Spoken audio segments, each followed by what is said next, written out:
A record of 10-4 and 6th spot on the ladder. But it's the top 4 that beckons today for the Adelaide Crows. They have won 6 on the trot. And today they will hope to make Carlton lucky number 7. St Kilda legend Danny Frawley alongside me. This is a team that is going places, Spud. And it's also, when we take a look at the ladder, an incredibly critical match for them, because we know how precarious the positions are in the top 2, the top 4, the top 8. Oh, there's no doubting that. We saw it yesterday, Jace, GWS getting beaten by Collingwood. The equation is pretty simple for the Adelaide Football Club. They win this game of football today, they go to 3rd on the ladder. A double chance at the end of the final series. So Pikey and his players, they need to have a great attitude, because he only has to look at yesterday when Collingwood ripped GWS to shreds. And as we had a look here, the Premiership predictor, they are right in the sweet spot at the moment. You can see there, they're averaging over 100 points a game, so they're really hitting the scoreboard. But not only that, they're keeping sides less than 86 points against. That is the last 6 weeks. They're above West Coast, they're above Hawthorn, who are the Premiership favourites. So you would think on that stat alone, they should go well today. Well, what that tells us is that they are playing football as good as any other side, if not better, in the competition, and they are going to be particularly hard to beat today. Love how they've been under Don Pike. Here come the Blues, 14th on the ladder with a 6-8 record.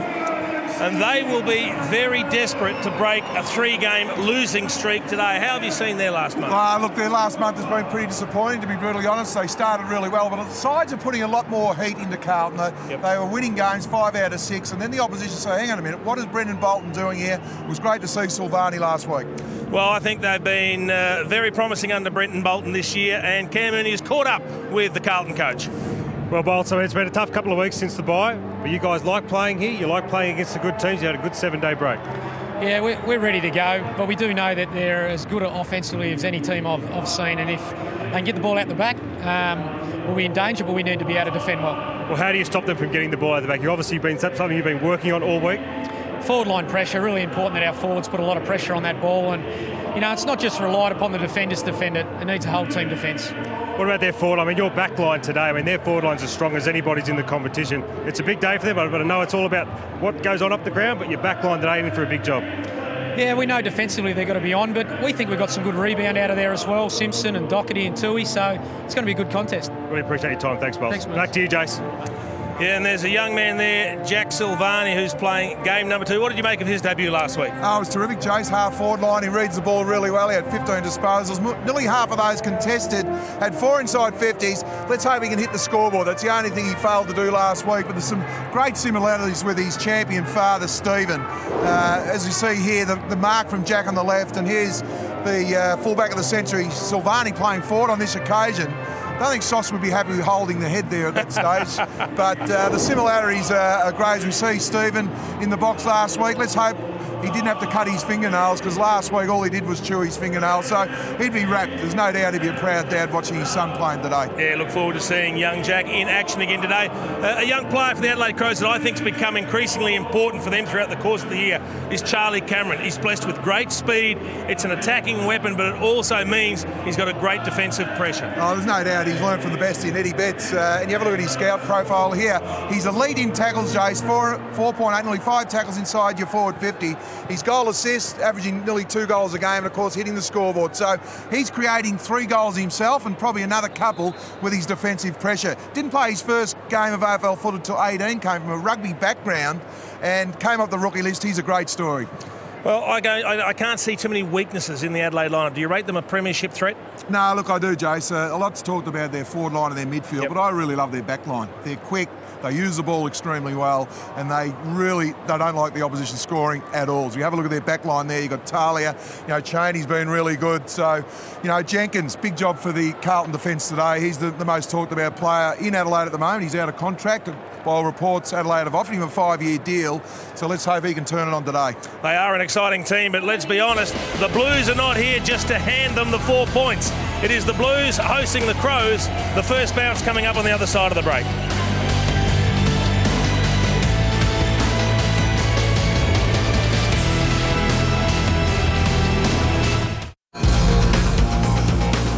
Well, we might be right at the heart of winter, but the mighty MCG still stands supreme. in the city of Melbourne, and we're ready for footy action between Carlton and Adelaide. And wouldn't the Blues love to be back on this stage in September? They might have to wait a year or so for that to happen. But the Adelaide Crows, you suspect, will be there. As the boys have already discussed, they've been in outstanding form. 6 consecutive wins, 3 of them against top 8 sides. And while they won't be looking to concede as much as they did in the second quarter last week against Melbourne, I'm sure they'll be looking to put another big score together this afternoon against Carlton. And the man who used to love kicking big scores himself is Cameron Mooney, triple premiership player. Afternoon again to you, Moons. Thank you very much, Hannah. Look, the conditions are quite cool down here, as we'd expect. A bit of wind blowing. We are expecting a little bit of rain, which would be a little bit of a shame knowing how good this Adelaide forward line is, and it's led by Tex Walker. And just what he has been doing this year on the back of starting the year a little bit injured, but we just see him here with his assists. He's been absolutely brilliant. He's the #1 player in the competition on assists. And over the last, these are his handballs that he's just rocketing out. I mean, these are absolutely spectacular. I spoke with Eddie Betts before the game, and they love sharing the ball around, but we're just seeing here, I mean, his handballing ability to set up his teammates is as good as anything in the competition. You just see the fake that he gives there and the actual no-look handball that he gives Mitch McGovern. We just see it here on a better angle. That is absolutely brilliant, straight on the tip. You just love seeing that from your big key forwards who set up their players. And like I said, this guy has been in spectacular form after a really poor start. We know he had some injuries. We know he was trying to get his body right.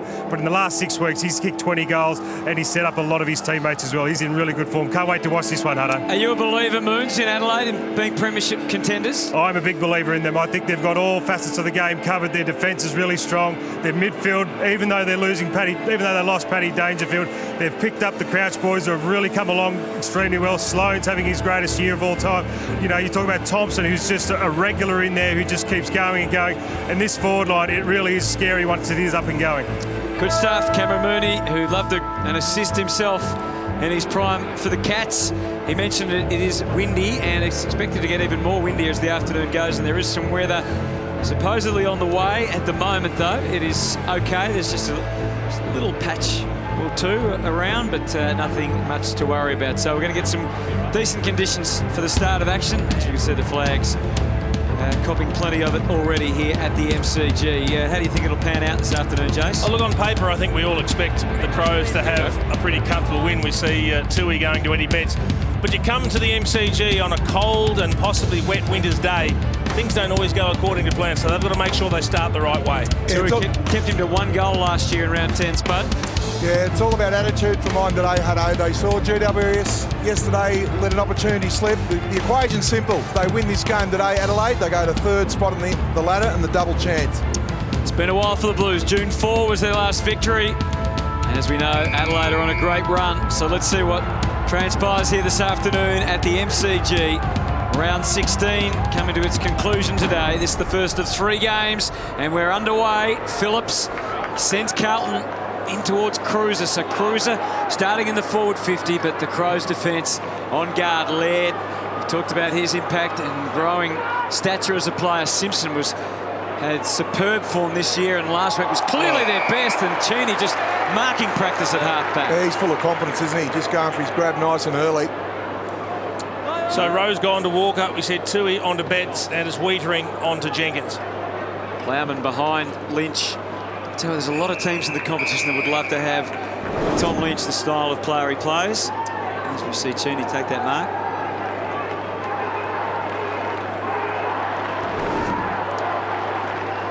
A couple of good on-ball matchups at the moment, Hutto. We've got Sloane and Cripps, and also Gibbs and Thompson. Carriage for Crow. Fires the handball out. And the free kick is going to the Blues. Bit of holding on Phillips. And Rory saying, no, I'm not giving it back to him. Phillips wants to run and maybe handball. Decides not to. Sends it deep. Just at the back, Cruiser there. Trying to get it to his advantage, but couldn't quite. Getting closer to goal. Cripps heaving it forward. Silvani was ready. And now Jacobs, a former Blue. Chase that. Yeah, it was a pretty good kick under pressure from Jacobs. Just chase it they do. Wiedering. trying to control it. Not the best of kicks. Kerridge made it look better. And now Atkins can run and they can utilise their skill off half-back. Sloan pumping the handball to Walker. He's got Jenkins. He's going to have to kick at 65. He's just the man for it. What a kick. It was potent as ever. And Jenkins puts it through. Taylor Walker, what a star. Oh, that was magnificent. Beautifully called, Hutto. There's not many players to be able to kick that 60 metres. Walker, the key to this play here, he got the ball under his arm and he ran. He assessed what was going on. He knew Jenkins was trying to get into position. Have a look at here. He's looking, and goes whack. 60-metre kick there to Jenkins and played on quickly. That's a really good goal. Great start from Adelaide. That's why they're exciting to play. Sloan getting a little bit of the ball early as well. Josh Jenkins kicked 5 in the round 10 clash last year and starts with a goal. But unbelievable work by Taylor Walker. One of the few players in the competition who could have done that. Well, guys, we spoke with Brendan Bolton before the game. He said we want to try and stop them getting their goals out the back. Their first goal out the back. Cripps dug it out. And the Blues have had a bit of the ball so far. Wright, another former Adelaide player. So plenty of swapsies between these two clubs in terms of personnel. Pressure building on Lever. Here's another one who continues to impress. It was hard going for him there, but they've won it back. Well done, Silvani. Sleight of hand. Gibbs maybe could have earned a free. Umpire didn't see it that way. Carlton, it's only early. They've won all 3 clearances at the moment, the Blues. Unfortunately, they butchered the footy. As you said, it's only early. And they've earned another free kick. And Cripps, who is a clearance-winning machine, averaging over 7 per game. Phillips has to start behind Lever. He's at the centimetres, and that's a free kick. Yeah, well, he had to present himself. You just don't allow Lever. You can see the height difference there. It was Phillips and Lever. Just allowed him to play in front. So, need to give a strong target there, Phillips. But nothing kicked that one. It was too short, and Armfield back in the team this week takes the mark. Gibbs gave him something. He takes it. He's been tagged heavily of late, Bryce Gibbs. Pokes this one into the pocket. And it's that path to goal. Where are the Carlton goals going to come from this afternoon? Well, the kick had to be absolutely spot on, and even then, Brody Smith done a great job to spoil it. Good lead from Walker. 2 coaches, Brendan Bolton, enjoying his first full season as coach, as is Don Pike. And he's probably enjoying it more at the moment because the Crows are a very dangerous football team. Back out to the wing from Cheney, and again the handball just a little bit off the mark. Snatched by Sumner, impressive play. Sends it deep. Walker can't get the run he liked. Phillips at the front. Manoeuvres his way and was able to handball it through to Cruiser, but the kick was a little aimless. Well, they've had 5 inside 50s, the Blues, but unfortunately haven't hit the scoreboard yet. And that wasn't ideal. Lair, oh, he's got a soft free kick.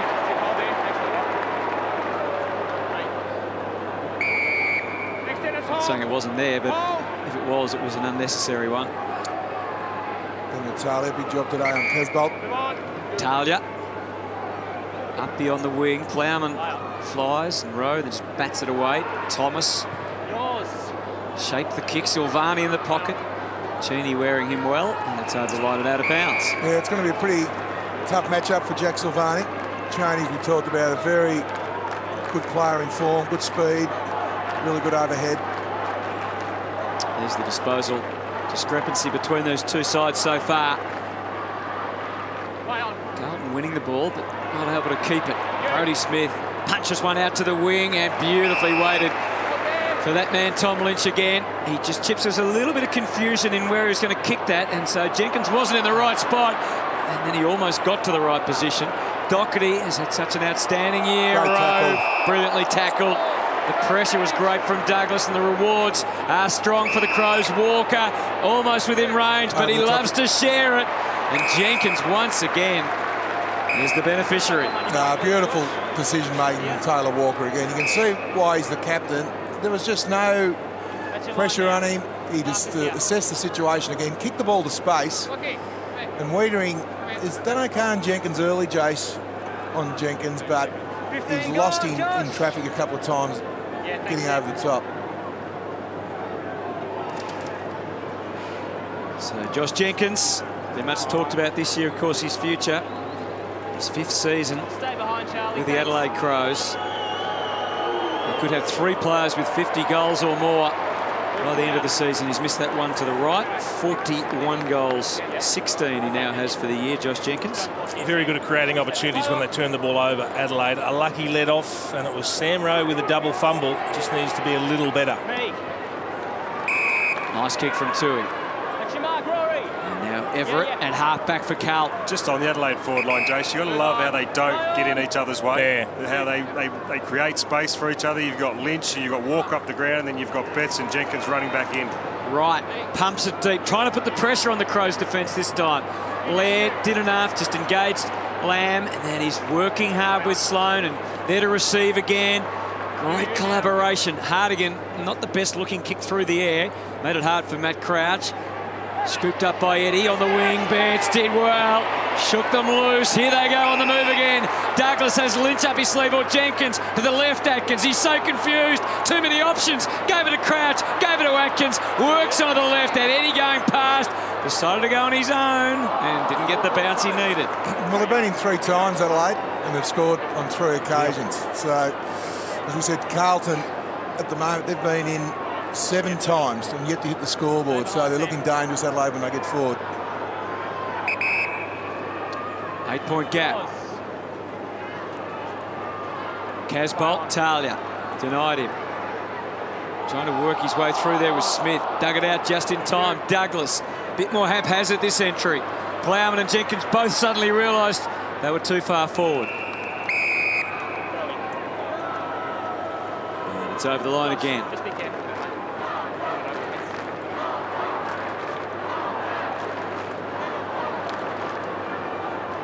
Sloan buzzing around at the front of this contest.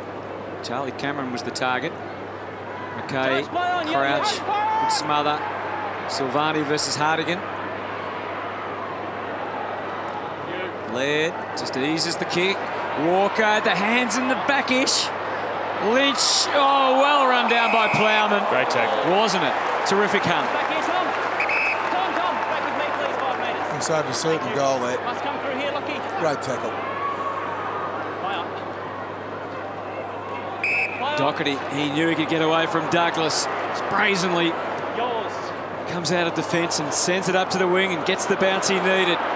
Sumner has a little look behind now. The cupboard was bare forward, but he's kicked it and set a task for Casbolt, who powers on. The pickup was always going to be tricky. And then Talia was able to close him out. And how's the umpire going to read this one? He had teammates there. He was kind of going. It's a great tackle from Plowman at the other end. Look, you did say that the pickup was difficult, but what Levi Casbolt has to do is keep his feet. He can't go to ground because it takes him out of the equation, and they're never going to have success outnumbered like that. Walker, after his 200th game last week, which wasn't a great occasion in terms of the way he played, but fine effort to reach that milestone. Close to the line already, and Smith trying to heave it, the ball, and whoever else is in his way. Didn't really care much. Crouch back to the wing row, not quite against Walker. Interference against the Adelaide skipper. Carlton, push, front contact. Time. Stay there, thanks. Push. Time. Play on. Yep. There's the replay. Now we're back live as the Blues try and find a clean path forward. Tui gets himself dangerous. Worked him well with Plowman, and there's depth on the kick. Phillips or Casbolt. Almost claimed it. Levi poked it, just prodding it for Walker. He's got a bit of time here, Walker, to sort it out, maybe hit a teammate. Again, imprecise, tough for Gibbs. Reacted well. White, it's a big build-up. Curnow, that's better. Yep. Andrew Walker did everything right. He found the right target. It was just a poor kick, and he missed the target. That was the problem. But Ed Curnow, good enough to turn onto the left foot and find Dennis Armfield. And they need a little bit of reward because they have been inside 59 times now without scoring. Straight back into the team, Dennis Armfield. Just played the 7 games and then a groin injury. But as soon as he's fit, straight back in the side because he was one of the players that could kick goals. 7 goals from 7 games, and he shows them how to do it. Lands a big one from the 50, an important one early for Carlton. Well, he is, and he's an important player for the Blues, Dennis Armfield. He's going to sprint off and have a spell. We see that so often with the goal kickers coming straight off the ground. So Andrew Walker keeps it in play, and he's doing all the right things. He's looking into the corridor, but he just mongrels the kick, and then it gets mopped up by Bryce Gibbs. White gets it out to Kerner, and this is a good little kick on the left foot. He just presents in space, and he actually kicked it from about 53 or 54 metres. A beautiful kick from Armfield. Well finished. And they needed to get something for their efforts, but No, they certainly did, Hutto. They need reward for effort. They've got it there in Dennis Armfield, and you can see why he's come straight back into the team, because he does add a lot of life around that half-forward line for the Blues. Scott Thompson playing game number 299. Couldn't get it clean. Lions to half forward, the dangerous Cameron. And now he's put a big tackle on Kerner, goes unrewarded. Holding the man, had the arm, Adelaide. Scott Thompson, free kick. Going back to Scott Thompson. Charlie Cameron thought it might have been his, but umpire says no. And Thompson's first disposal of the afternoon, the 33-year-old, one game away from a major milestone. Thanks, Jack. Thank you, Matt. Slow build up this time. Brodie Smith. Lion! Carlton have filled the defensive 50. Jenkins or Walker or Lynch or White fashions something of a handball. Wiedering was prepared to try and wade through, knowing that success was pretty unlikely. Crouch, Thompson, you name it, they're just about in there. Well done, Cruiser. Got the kick out when no one else could get clean footy. Casbolt fully committed. Smith kept his feet. Lions has been a good story. There's no way that's the required distance. Jacobs reacted smartly. And on the job, as always, is Simpson trying to turn defence into attack. Yeah, beautiful kick from Simpson too. They need Doherty to really get back to his running best. And he does well there. Services Sumner, who backs his pace. McGovern, no slouch either. Kicked it up forward. Again, the Crows doing well and turning the ball back again. This is Lynch just forward of the logo, hitting up the big man Jenkins. Cameron offers something, drifting deep. Taylor Walker. He wants to return the favour, but he's outpointed, and Rowe does a nice job. Terrible handball, though. And Walker's done well just to get ball to boot. And the Blues, gee, aren't they doing this hard? Kerridge copping it now. Big, long tackle, and the umpire has no sympathy whatsoever. No, the tackle, I'm with you, Hutto, because the tackle was so good that Kerridge couldn't get his arms free or try and get the ball out. Have a look at the tackle here. He's tried to break the tackle. He's trying to break it. That's the umpire's determined. That's your chance, I guess. Yeah, he probably didn't make a realistic attempt to get rid of the ball in the end. Yeah, he did hug it to his chest, so really good tackle from Smith on that occasion. We know he's a beautiful kick. It's just a matter of accuracy, this kick. He runs out very wide to improve the angle. It's not quite going to hold. Brodie Smith, 4 goals, 6 for the season for the talented half-back flanker. Already has 5 disposals today. Laird has 7. So getting that typical run from half-back.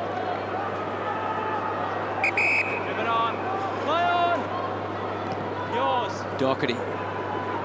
Phillips did not read the drop of the ball. It dropped short in fairness. But yeah, there's 2 big blokes there, Phillips and Cruiser. Someone's got to make a contest for the Blues. Hardigan goes with the layup. Eddie Betts might... Oh, he got blocked, and he's got the free, I reckon. Yeah, it's against Zach Tui.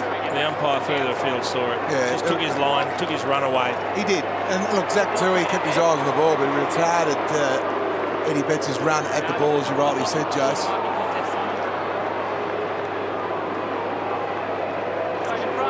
Copping a few boos down here, Eddie. Former Carlton player, of course. Funny about that. Yeah, just sort of the bottom of the screen. Look, there wasn't a lot in it, to be brutally honest. Eddie probably did make it worse than it was. You're right behind him. He played 184 games for the Blues, Eddie Betts, but now he's an Adelaide Crow. And what a Crow he is. Now, in years gone by, that wouldn't have been a free kick, but that's the changing of the rule spot that's actually necessitated the umpire in giving a free kick away, because you could see Tui turns around to look where Betts is, and he takes away his run and stops him from leaping at the footy. No, you're right, Jace. The key to that play, as you rightly said, he looked at Eddie Betts again, just kept his eyes on the ball, Zach Tui, and still retailed him because he looked at him and pushed him to the ground. It was definitely a free. And that's the task facing the Blues. They score freely. Nearly every round over 100 points. Only 3 times they didn't, and twice they got it to 97. So they can score, this team. As you said, that is the huge challenge for Carlton because that's their problem. They can't score enough. They're trying to move it forward again. Good defiance by Tui on Lynch. Crouch stripped him of the ball, though. It goes to Matt Crouch now. Back to the wing, Hardigan. And the setup complete with Laird servicing Lynch. And now the run comes again. Big kick towards Eddie. Oh, did he take it? He has. I think he did mark it. Gee, he's hit that goal post really hard there. Let's hope he's okay. Henderson driving the ball very deep. It was good courage from Betts. Just kept eyes on the ball. He darts around and puts through his second. The Carlton players were half asleep on the mark. You always knew Eddie was going to play in at some stage, and he could see that they were looking around and saying, what's going on? And Eddie thought, just have a look here. Yeah, really good mark. Wasn't hands in the back in the letter of the law. Probably was. It wasn't a lot, but it seemed like one of the hands was in the back on that occasion of Plowman. I'm happy with that. That's enough in the side for me. I don't mind that.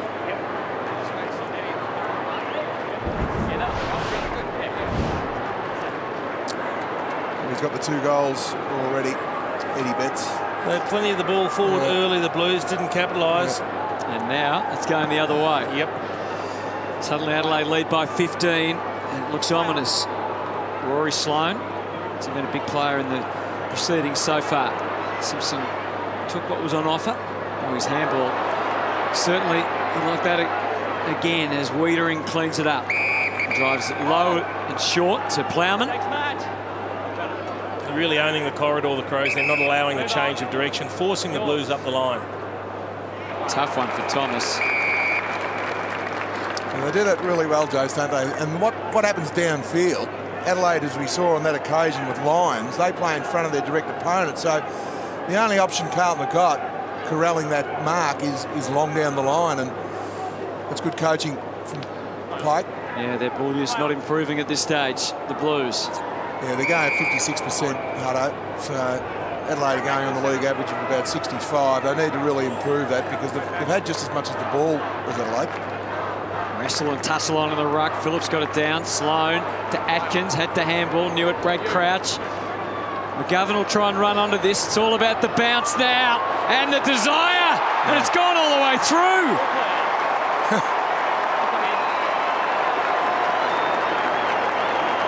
That's an amazing bounce of the football. I mean, that's bounced 25 metres end over end and quick because it looked like Wiedering was in a position. You'll see him bottom right. It looked like he was in a position to get there first.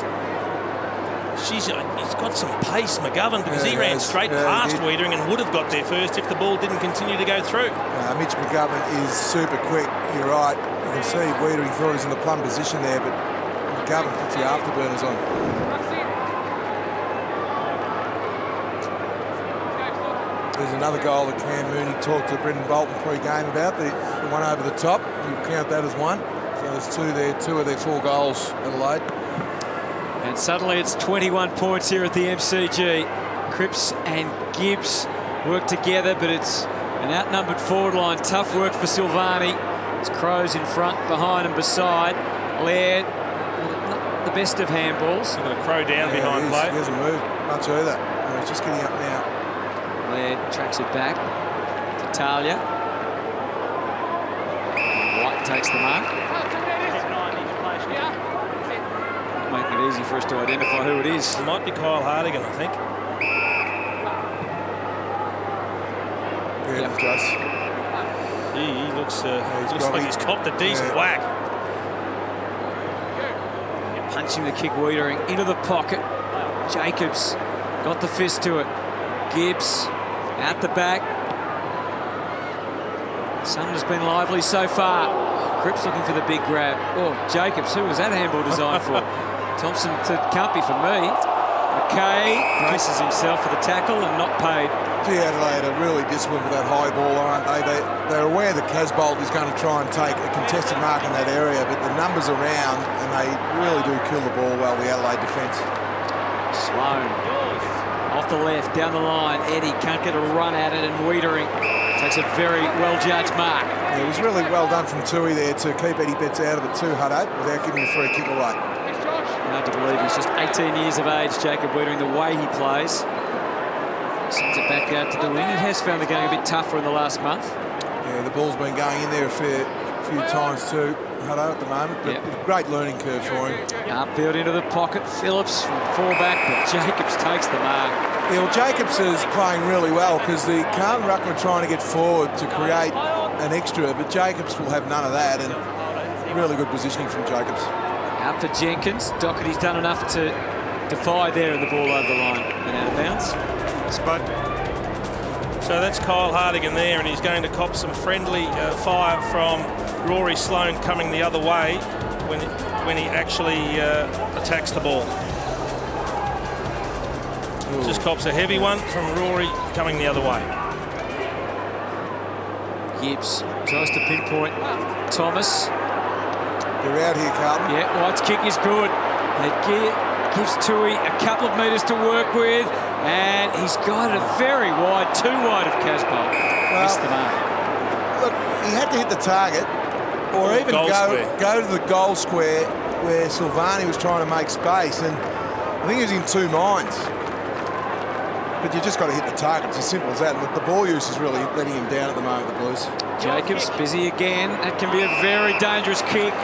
Well, under pressure, he had to kick the ball wide. He's played on. Back to Simpson. Dennis. Yeah, again, he knows how to get to the right spot. He can kick it 55. We saw him do it moments ago. He kicked it from 52 or 53 metres. This one might even be another metre or two further out, but he can give it a roost, Dennis, and they desperately need this, the Blues. 15 seconds gone. So, Armfield lining up for goal. 29 years of age, 133 games into his career. He's probably never played better, more consistent footy than this year. And again, it looks like a fine strike. He's the menace at the moment, and they need somebody to kick goals, and he's the man. Two beautiful kicks of the football, both from outside 50. Superb finishing from Dennis Armfield at a time that the Blues desperately needed him just to stay in touch. You can see the kick here from Simpson after White wanted to pass, got forced to play on. Armfield didn't panic. He knew he just bombed one long one, and he went again.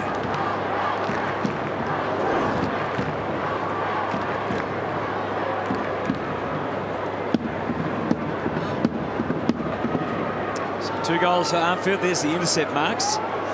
Something that Carlton are doing well so far. As you said, they have had some opportunities. Armfield the only one who's been able to capitalise so far. Setting up off half-back again.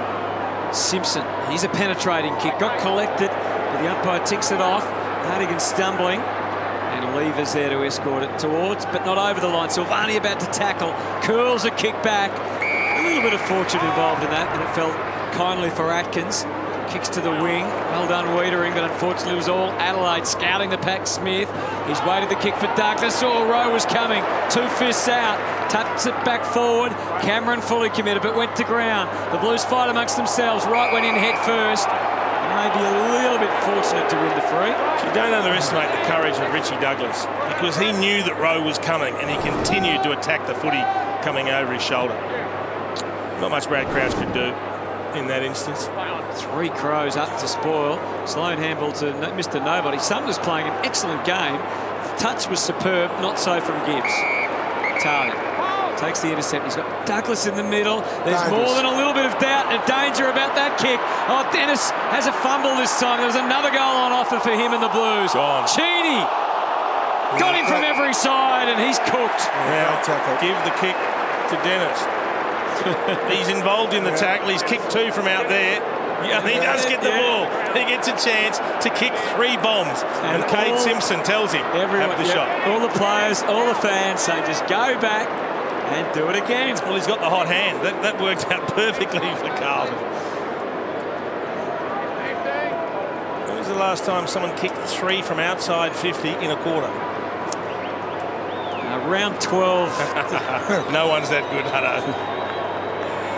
So we're right behind him, and the Carlton fans are right behind him. Once, twice, 3 times. Oh, look at that. Yes! He's the master blaster. Well, he's had 5 kicks, and he's gone at 100%. He's kicked 3 straight, as you said, Jace, all from outside 50. Leave him on. Leave him on. Leave him on. Here's the tackle here. Yeah, really good tackle too. He's coming back on now, guys. That's a really good tackle, the way he turned him around on that occasion. That's why he's there for, not only to kick goals, create goals through tackling pressure. Just absolute perfect tackle there from Armfield.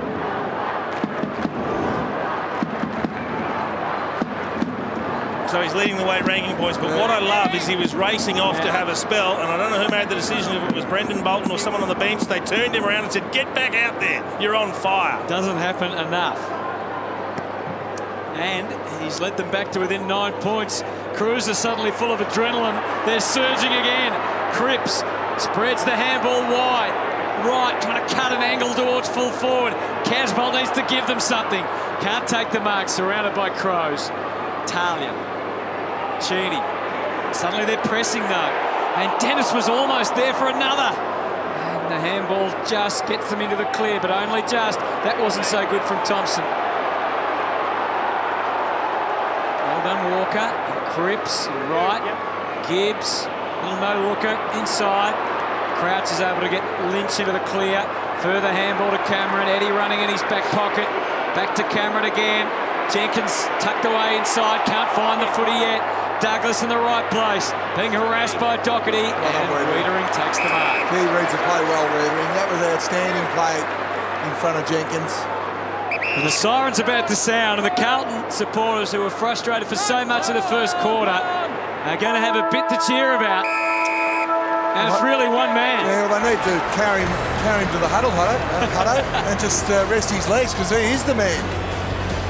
Good stuff from Dennis Armfield. 3 long bomb goals in the first quarter to keep the Blues in it.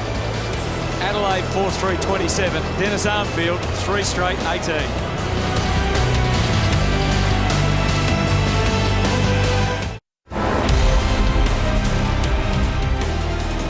Carlton and Adelaide at the MCG, and we had some terrific highlights in the opening term.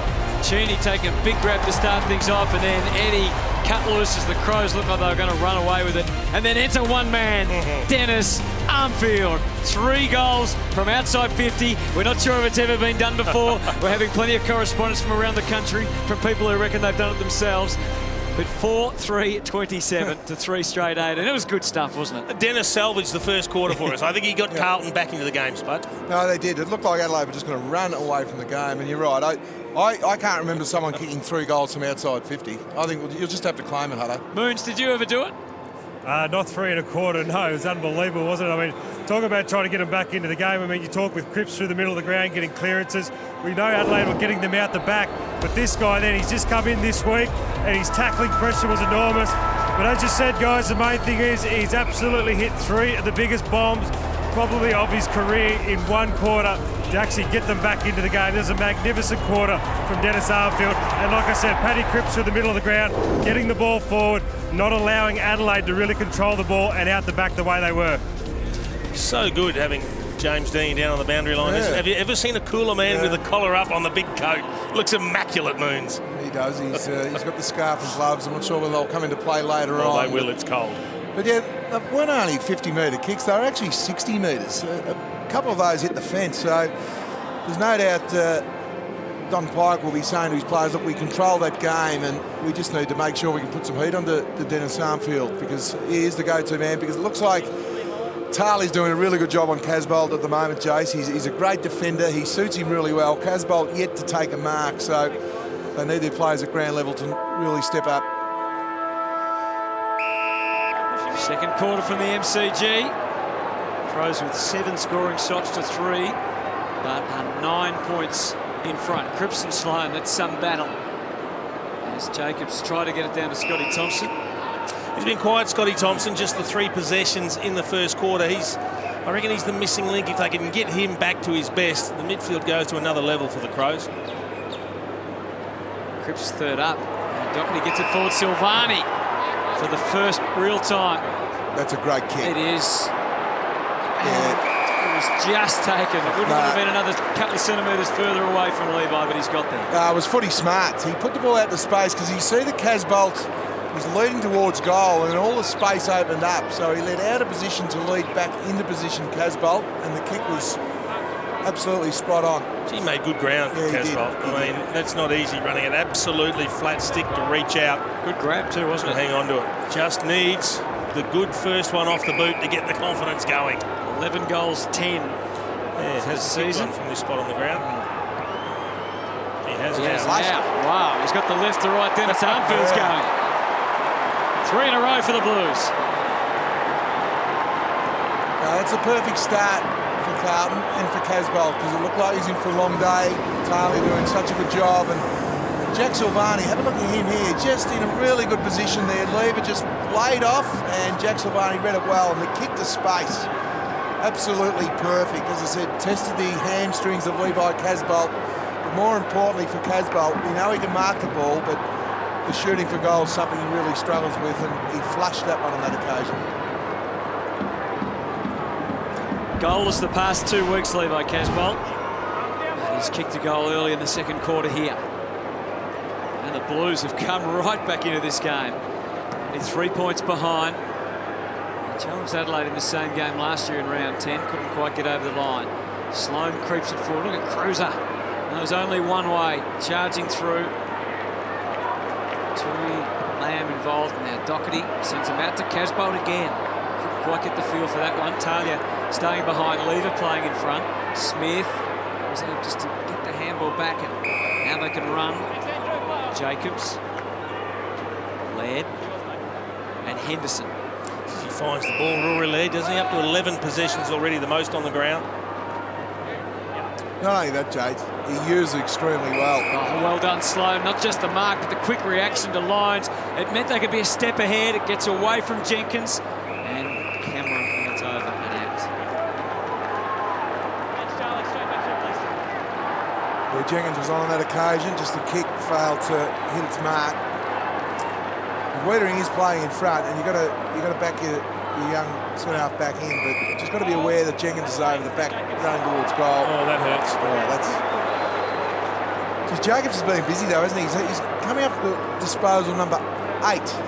It must hurt Carlton fans to watch Sam Jacobs run around, as it does with Eddie Betts, I'm sure. Well, of course, Carlton got 2 former Adelaide players, Hutto and Wright and Kerridge.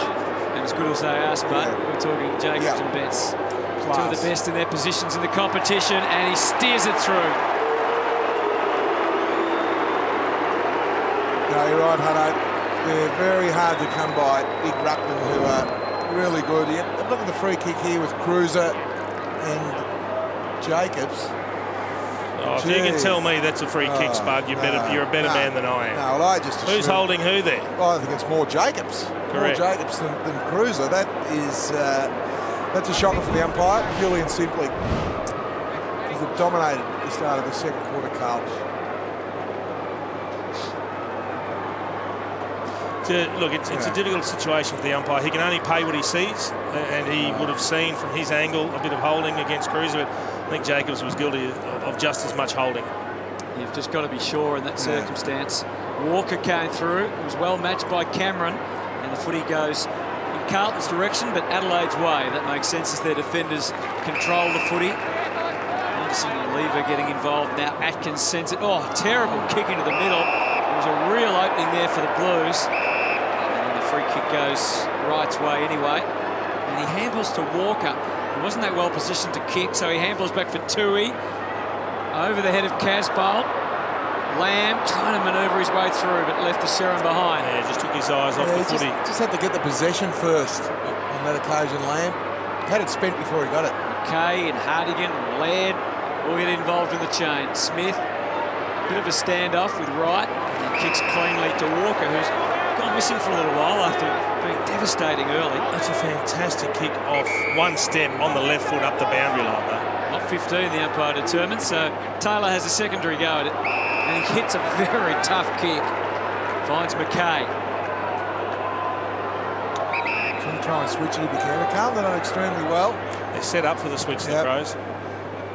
Down the line, Jenkins, and Rowe got there first. And he's done a pretty good job after Jenkins kicked the early goal and then was really threatening. He had another shot which he missed. Yeah, well, he's spending more time on Taylor Walker, Sam Rowe. I reckon he's done a very good job. They do chop and change depending on who's on and who's off for a spell with the Adelaide tall forwards. Crouch, McKay, Doherty. Curnow has had his hands full with Sloane. And he's maybe a little lucky not to be penalised there. Umpire gave him a long time. Sloane, Laird, chopping and changing as to where he was going to go. Some high contact, everyone was confused. Crouch, he got himself into more trouble. Somebody kick it. Sloane was the somebody. Rowe, the Blues almost fall amongst themselves. Sam Rowe was the decisive one to take the mark, and now sets Kerridge away. Decides to bounce and handball. Simpson had Sumner on. Back for his 7th disposal. I hope Rowe gets a contested mark for that, because whilst there wasn't a Crow within cue, he had two teammates doing their best to spoil. Down the line, Sumner tosses it up. Casbolt was more interested in Talia than the footy. Talia couldn't quite complete the job. Now Kerridge. 3 Crows, but none of them got close enough to stop him kicking it forward. Talia again, eyes only for the footy. And Gibbs did well to defy him. Yeah, really good spoil there from Gibbs. Great courage from Talia again on that occasion. 8 disposals for Bryce Gibbs so far. He's had a fine season, as we know, averaging 26 disposals and almost 4 inside 50s per game. Jacobs, it was down to the service of Thomas, who gets it down. It's going to be a free to Silvani. Yes. Oh, that's popular. That's a popular decision, that one. He can't believe it, Lever. There's a tug of the jumper. Yeah. Maybe they're both holding on to the jumper. I think the early jumper hole was from Lever, and that's why the umpire paid it initially. Yeah. So, well, we saw one up the other end, which resulted in the goal to Adelaide. So you can't have too many complaints. He passed a couple off. I was going to say twice last week. We thought this moment would arrive. Maybe this time. Jack Silvani, 18 years of age. Footy blood running right through him. He kicks the goal, and every Carlton fan celebrates around Australia. Also, every Carlton player had bar two. Too far to run from Simpson and Doherty down the other end, but it was never in doubt, was it? Very smart too, guys. He's just making sure he's lapping it up. He's running off as well. Gee, that's a fantastic moment, isn't it? There's the stretch of the jumper. You can see the stretch of the jumper now. Silvani's also got a hold of Lever's jumper with his left hand, but the umpire sees the stretch of the Carlton jumper and he pays the free kick.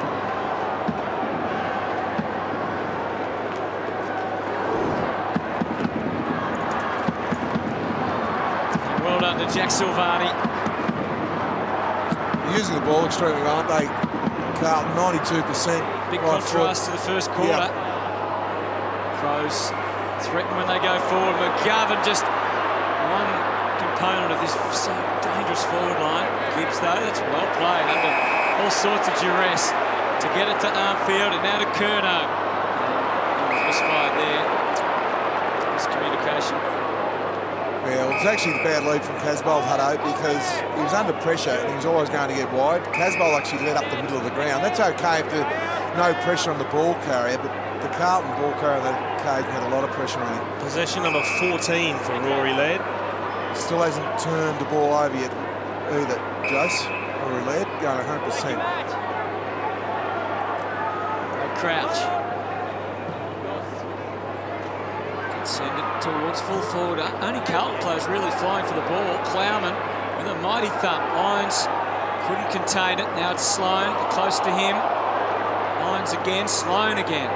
Out the pack. Can someone see a clear path to goal. McKay has a crack. Lynch from behind, reaching over. Doherty, here is Walker. Everyone was minding their own business. He got the handball off, and McGovern's kicked a goal off the left boot. What a teller. Yeah, a lot of skill from McGovern. What about the skill from the skipper? Yeah. Taylor Walker, the goal assist. Put that down as the goal assist of the weekend. And Carlton done extremely well. They're playing in front as a defence. They bring the ball to the front through Doherty here. But have a look at Taylor Walker. Just was going to snap on the right, turn around on his left and give it to McGovern off one step. And as you said, kicked on his non-preferred. That's what you do. You need to make the most of your chances as a half forward. And McGovern did it on that occasion. Well, that adds to the extraordinary collection we showed pre-match of brilliant handball assists from Taylor Walker. And Jace, you spoke about when we showed that one earlier, McGovern did a right foot banana. Well, that occasion he did the left foot banana. Yeah. He's got all the tricks, hasn't he? Absolutely. It's a pretty talented family, that one, I think. 15 clearances to 10, the Adelaide advantage. Free kick will be taken by Cripps. He looks forward, they're bunching up and now spreading the forwards for the Blues. And this is Everett, who could have just dabbed it. Instead, he goes for Casbolt. The Crows' defence got back in numbers. They're too predictable when they go to Casbolt in that area of the ground. Adelaide are all over that, so they just need to lower their eyes, Jace, or widen their vision a little bit. It's just become too predictable, that kick to Casbolt. Yeah, and we saw when they mopped up 3 or 4 Adelaide players over the back. They get back, they get deep, which means the way to exploit that is the short hit-up kick. Now and again, decisive by Fist. Crouch just had the extra number and utilised it well. Douglas controlling for Atkins, who's just drifted off as if he was completely unaware of what was around him. Made Brad Crouch really have to hustle. He kicks it forward. Doherty's able to chop it down and just kick it forward. Futile kick as it's turned out. Because Talia was there, but the pressure came from Lamb. Lucky. He almost dismissed that pressure, but the kick is our favourite long kicker, Armfield. Gets it low, back for Doherty towards full forward again. Hardigan, Cheney, they bump into each other, the Crows, but not a problem. Crouch gave a terrible little short pass. He went to try and redeem himself. He still might have the chance, but not yet. Casbolt, and here's Dennis again. He might kick his 4th here. He has Dennis! It's the Dennis Armfield show! Buy your tickets now! He just can do no wrong, Dennis. He is just in a rich vein of form. 4 goals straight. Yeah, it's just amazing. Half a footy from a half forward line. And really good pressure from all the Carlton half forwards. They forced the turnover. And just on the left, over the top of Lever. It was never in doubt, was it? You just said as soon as it left his boot, there's only one thing was happening with this, and it was 6 points. What a game. 4 straight, 3 50-plus bombs, and then rolling onto the left foot from 40 metres. Extraordinary stuff. And he is single-handedly keeping Carlton in this game. Margin back to 3. Good effort from Wright, not once but twice. Crouch hitting back hard the other way. And now Wright, though, can send them forward again. Armfield, be hard to kick a goal from there. White pumps it deep. Hardigan going to get help. Oh, he didn't get help from Lever. He collected him instead. It allows the Blues a real chance here. And the umpire deciding ball up was warranted. And don't forget, that's the same Kyle Hardigan that got cleaned up by Rory Sloane in the first term. So he's copping it from his teammates. Second heavy knock. Blues tackling, a feature of this quarter so far. Gibbs, you can see what he had in mind. Lamb completes the job on the right boot. No. Gee, that was a really good attack from Lamb, wasn't it? Just got on the front foot, the momentum through the clearance. Have a look at McKay, slow to get up. He just takes him on, straight through him. Good momentum from Lamb, wasn't it? Out to half back, Walker. Betts just brushed aside by Casbolt. They can set up again. Tui in short and finds Cripps. Now, Cameron had to get out of the area. Could have been deemed too close.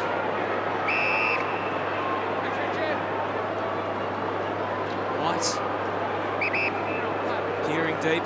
Cruiser as a possibility, or Phillips. That's where the height is. It almost got through to Cruiser.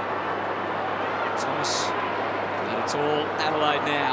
Henderson, bit of a flighty handball instead. He goes in hard, redeems himself straight away. Rush of blood with the kick. Right well posted up, misses the handball. Doherty, if he's clean here, they'll be okay. And they are. Yeah, Doherty had a couple of quiet weeks. He looks like he's got his running game back, Hutto, which is great for Carlton supporters because he started the season off extremely well. Sam Doherty was his best. It's a bit messy out there. Tui claimed. Sure if he actually got a fist to the ball. Plowman, can he find some respite for the Blues here? Locked away at halfback, decides to handball. Not sure of the wisdom of that because there was Crows lining up on the inside, and we know Walker can distribute it, or he can go his own sweet way. What a kick from Taylor Walker! That was just class at its absolute best from Taylor Walker. Off a couple of steps, Hutto, he just sized the situation up. He could sense that Carlton were making a run at it, and it's a great captain's goal. You can just see the build-up here. Really good pressure, corralling pressure there from Adelaide. Kerridge, unfortunately, coughed the ball up. Really good handball. He just sized it up from 52. It was just a nice little 3-iron, wasn't it, from Walker?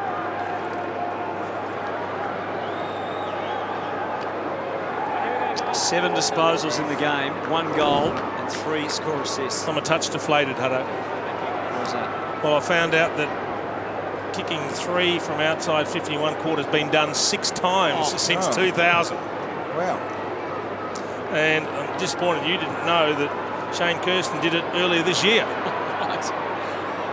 Well, I tried to tell you, you cut me short, remember? And the other names are Hamill, Buckley, Franklin, Jonathan Brown and Barry Hall, 2 of the Fox. Sammy Hamill.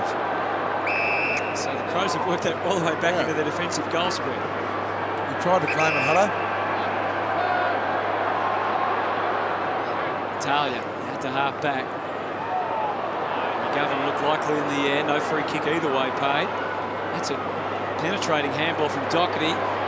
Gives Lamb a good look at the forward 50 and what's on offer, and Walker's going to get a free. Yeah, he's in the back. There against Henderson. Spud, you'd be extremely happy the way, particularly after the first 10 minutes where we saw Adelaide get a number of balls over the back. They really haven't had that chance since that 10-minute mark in that first quarter. I think Carlton's defence is set up extremely well, not allowed that kick to happen. Spot on, Moons. They've really done a good job, and I think it's led by Simpson, just telling the guys to have an anchor back there. Well picked up, Moons. 9 goals in 9 games this year. Andrew Walker, no mark on the line. Talia, they put the cuffs on him, and the umpire decided that no free kick was warranted.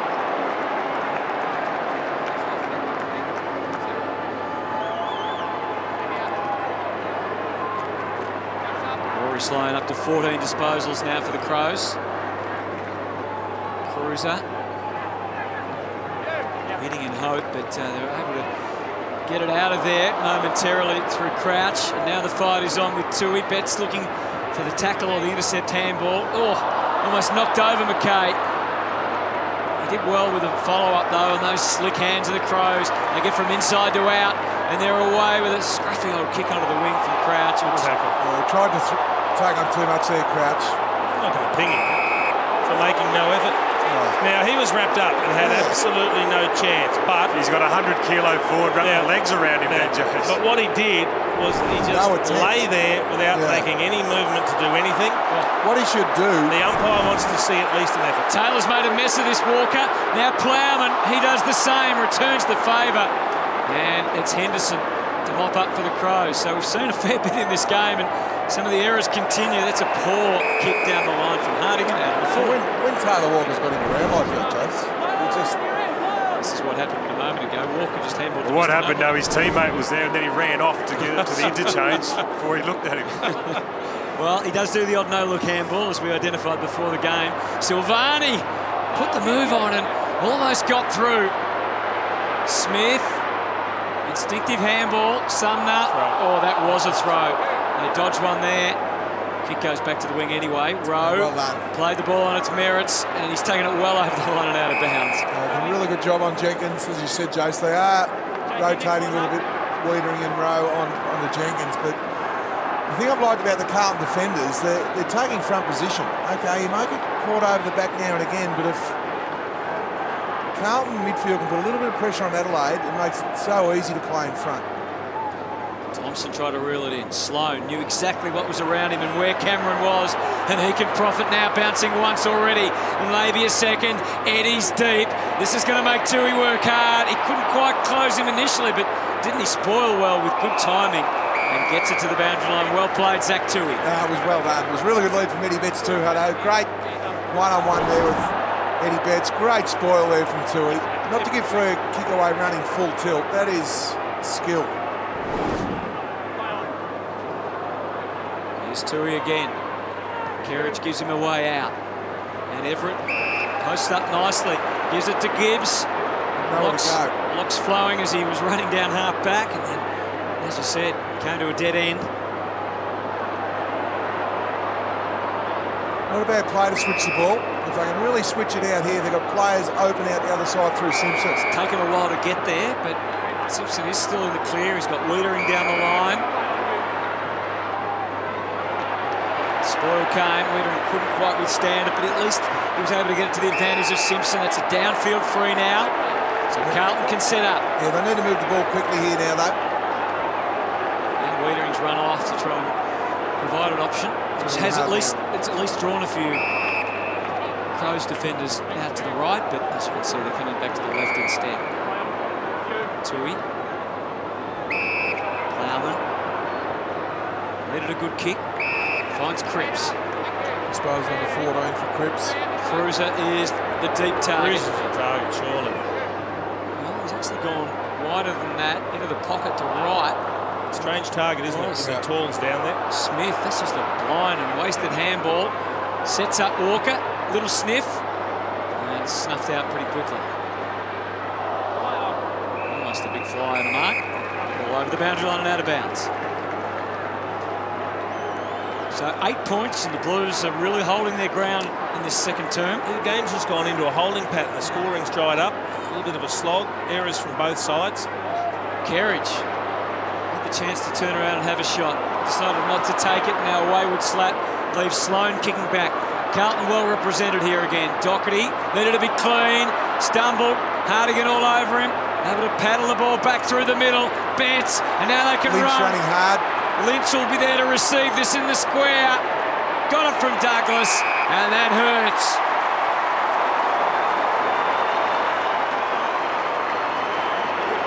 Yeah, we're saying how Carlton did an extremely good job of not allowing that one over the top. And it was just through McGovern, I think. Yeah, McGovern. You can see here just the missed pick-up from Doherty was the key. Just had to get the ball in his hands. Once that happened, they were all offside. Great give and get from Douglas, and then just to get the ball over the space. Really good hard gut running from Lynch, just to put a little bit of buffer onto the scoreboard for Adelaide.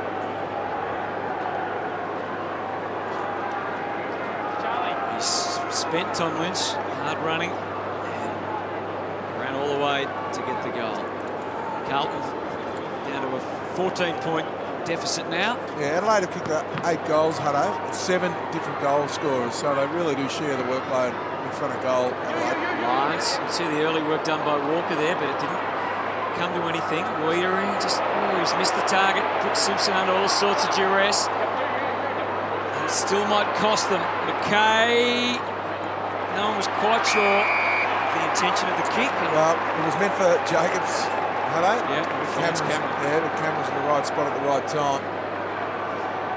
A fairly quiet Charlie Cameron.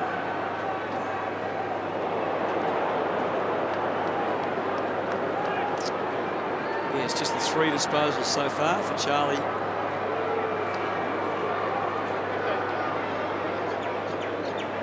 His 40th game kicked. A goal a game this year. And that is not going to add to his total.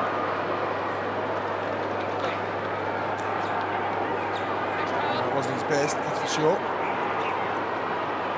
He does provide a lot of tackling pressure, though. Cameron's had the 2 tackles and averages over 5 inside the forward 50, which is elite.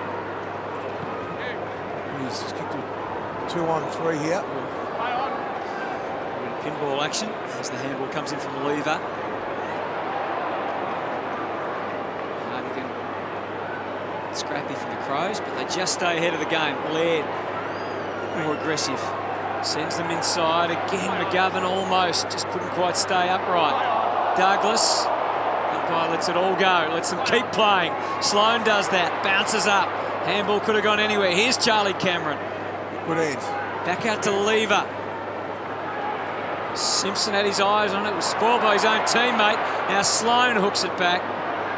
There's Crows everywhere. McGovern. Eddie Betts. Handball to Jacobs. He can poke through his second.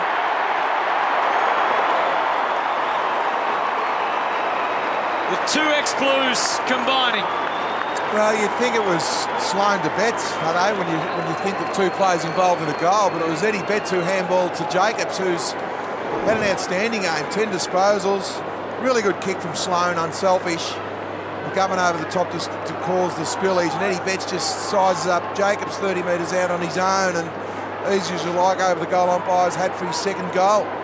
Really good game from Jacobs, winning the hit-outs and now kicked two majors.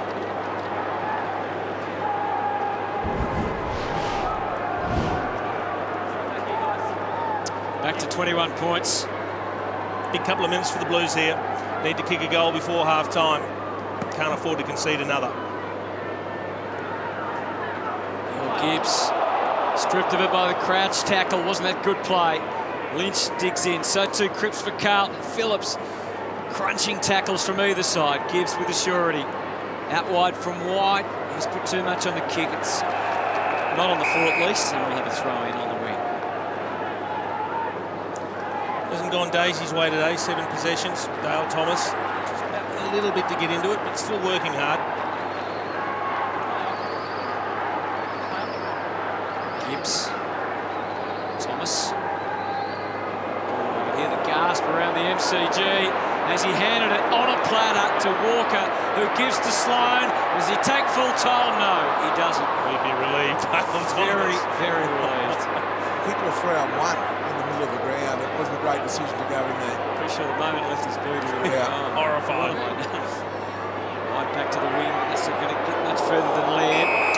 What a game he's played, Laird. He still hasn't turned the ball over. He's come out with disposal number 17. One of the leading players on the ground, 2 metres gained. Over 250. Add another 50 to that. Down the line. Too easy. That was too easy. You should have halved the contest there, Carlton. Look at the pass. Yeah. That is brilliant delivery. You can't do much better than that. As a leading forward, it's low. It's got penetration on it, and it gives no chance for the defender to get there to cut it off. Just a perfect pass. 3 goals won last week, Richard Douglas. Not a huge goal kicker over the years, but averages just over half a goal a game. As I said, 3 goals won last week from only 14 disposals. His 8th disposal is hooked to the left. The margin extends to 22 points. So Carlton have got a minute. Yeah, if they can just... A late goal make Yeah, they don't want Adelaide to get one, but if they can just jag one here, it'll be a great result for them. Took a long time. He took a long time to wind up. Eventually got it to the wing, but made it tougher for his teammates. And Lever sends Cameron on his way. Delicate little operation here with Walker and Henderson to the right. Nonchalant little give again in the Taylor Walker style. Poking kick into the pocket. Jenkins holding off on Tui, who fought the good fight. And so it's 27 seconds now. Yeah, Jenkins just wanted the ball with a little bit more height too, because he had Tui for strength, but he just needed the ball in the air a little bit more as well on that occasion, because he had the mismatch with Tui. Cripps safely to Simpson. All about this kick, really. With 15 seconds on the clock. It's not done yet. He's been reported. Yeah, might be 50. Report down here, guys. I think it's just a nice little and that'll be punch into the midriff. 50 as well. That'll be. He's frustrated, Casbolt. He's only had the one mark, and he wanted to assert some authority and some physicality, but that's not the way to do it. It's not, but also forget the report for a moment. I don't think there's that much in that, but it's the 50 metres that is going to do real damage here prior to half-time. When you're just clinging to staying in the game, you cannot afford to gift a goal. Brendan Bolton just having a close look It was a fine for 14 weeks, that wasn't it? And then last week it became... It looked like it's sort of half It scuffed. looked like it grazed. It was a graze. I don't think the impact was as high as perhaps. He's still struggling though on the wing. There was frustration from Casbolt. There was no need for it. Cheney comes in. He's missed. And he's missed. Well, they've blown 2 chances to really put some distance, and Levi's pretty happy when he's missed it, because just stay here and have a look at Kyle Hardigan and get down to Moons in a minute and hear from Tommy Lynch, who was just a little bit in this as they start to He's a make little bit it frustrated, Casbolt. They just need to separate now. The umpire's doing a really good job. Not too many of them keen to get in Levi's face, though. He's a big brute. Well, it hurts in your hip pocket too, Jace. It's half time. You can't really do much. Like, you can't hurt them on the scoreboard on this occasion. Tex Walker goes in there to... I think Moons is ready for us.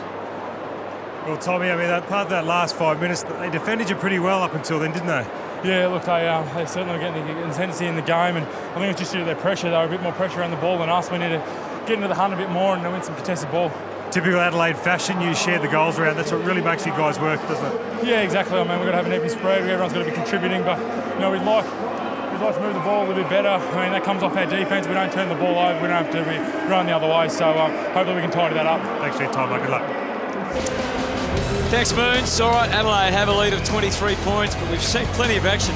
Dennis Armfield's kicked 4 goals. Jack Silvani's kicked his first in his AFL career, but it's the Crows by 23.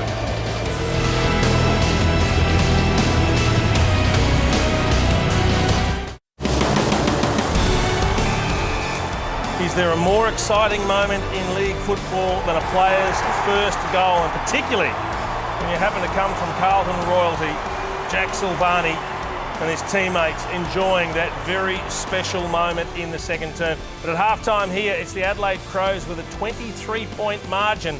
Armfield with 4 goals has been fantastic to keep Carlton in the game. The Crows just opening up a little bit of breathing space. Sloan and Laird, very good, getting plenty of the ball. We've spoken a lot, I think, in the first half about Dennis Armfield, but because without him, Carlton would have been in all sorts of trouble. Well, he's had a PB already, 4 goals straight, and in the first quarter, 3 goals straight from outside forward 50, which was absolutely magnificent. He just flushed these 3 first quarter goals. They all went about 55, 60 metres. And this one's gone over the fence, so that's about 65. And again, we see his second shot, and again, it's another 65-metre drop punt, just straight over the goal umpire's hat. It's okay to get the distance, but then to get the accuracy on 3 different occasions in the first quarter was terrific, and then he kicked one in the second quarter on his left to kick 4. So he probably needs to kick 8 for Carlton of any stretch, because Taylor's doing such a great job on Levi Casbolt, who just at the end of half-time showed his frustrations there on giving a 50 away. Lucky it wasn't a goal to Adelaide. It's been outstanding, Dennis Armfield, but so have the forwards for the Adelaide Crows. Their skipper Taylor Walker leading the way, and Cam Mooney, I think he's impressed you up close, hasn't he? Oh, look, he's playing with such confidence at the moment, Jace. It's unbelievable. And we talk about just some of his highlights today. I mean, this goal that we're about to see, the goal assist we're about to see, is just incredible. Maybe the goal assist of the year. We just know he just sat out the back here. He just realised they were going to win it. And Wienering that the times just couldn't get their hands on the ball. And then we see Jenkins flying inside 50. And this is a kick 60 metres on the dot to hit Jenkins right on the badge to run straight in and kick that goal. We just see here as well, he just pins him up again and just hits him on the inside here again. We know Jenkins missed this one. And then we see the nice little handball that he gets here, and this bomb from 50. Right now, guys, this bloke is playing with such confidence. We talked about it at the start of the year where he was really struggling with injury. These last 6 weeks, he's absolutely dominating. He's bringing his teammates into play. He's been an absolute star today. It looks like the weather has changed as well as the rain starts to fall on Cameron Mooney. A quick break, and then John Rolfe will join Anthony Hudson with all the latest news from round 16.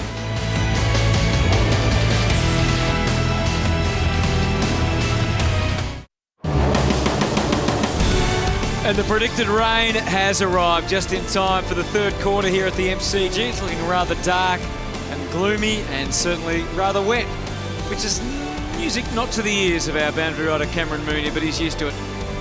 Moons, what's ahead in this third term? Thanks, Hunter. Yeah, look, the rain has settled in a little bit here. It's not too heavy. But what we are going to see now is a slippery ball. We're going to see a lot of contest. We're going to see a lot of bodies around the ball. And I expect that's going to be a real advantage for Adelaide. Sloan, he's already had the 18 possessions. The Crouch boys, they've got their hands on a number of times. And I suspect as well Thompson, who's only had the 7 possessions up to half-time, he's really going to get involved into this game. And I can really see this midfield taking control of this game, Hunter. All right.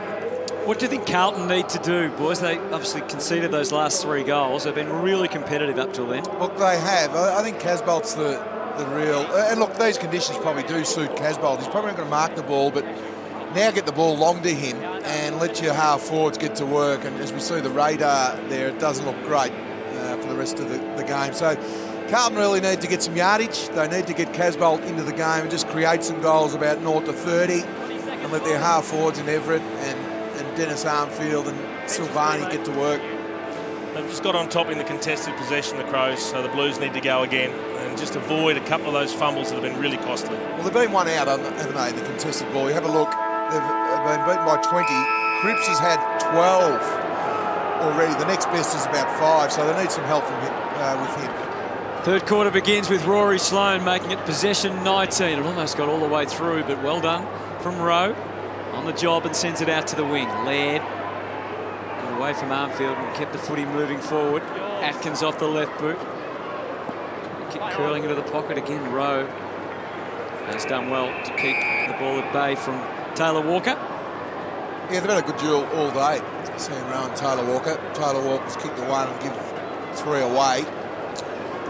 Rowe's done well in the one-on-ones in the air. Cripps. Kerridge, Sloane, and he had to react so quickly, Kerridge. Well, he had to, when he got the handball out the back, he had Simpson and White just to the right of him, and he elected to go over the clearance. That's where all the pressure was going to come on. Back in motion again. It's getting harder to hang on to the footy, as we suggested. Just keep it alive. Walker, did he get a nudge? Play on. Eddie!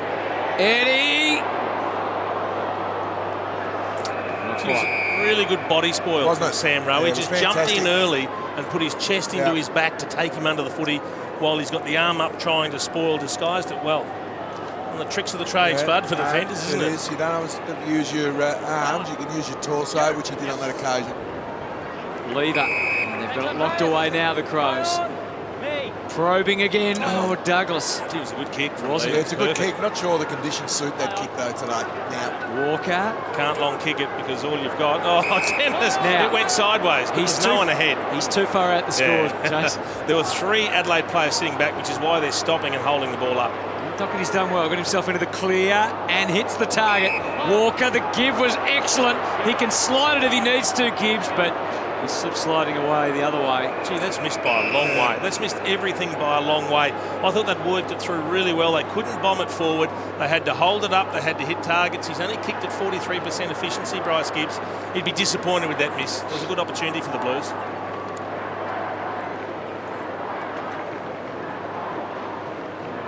From the throw, again, Jacobs, Cruiser, Brad Crouch. Gave instantly to the teammate in his eyesight. McKay now, umpire's going to say that's okay. It was clean from Brad Crouch, though, wasn't it, in these conditions?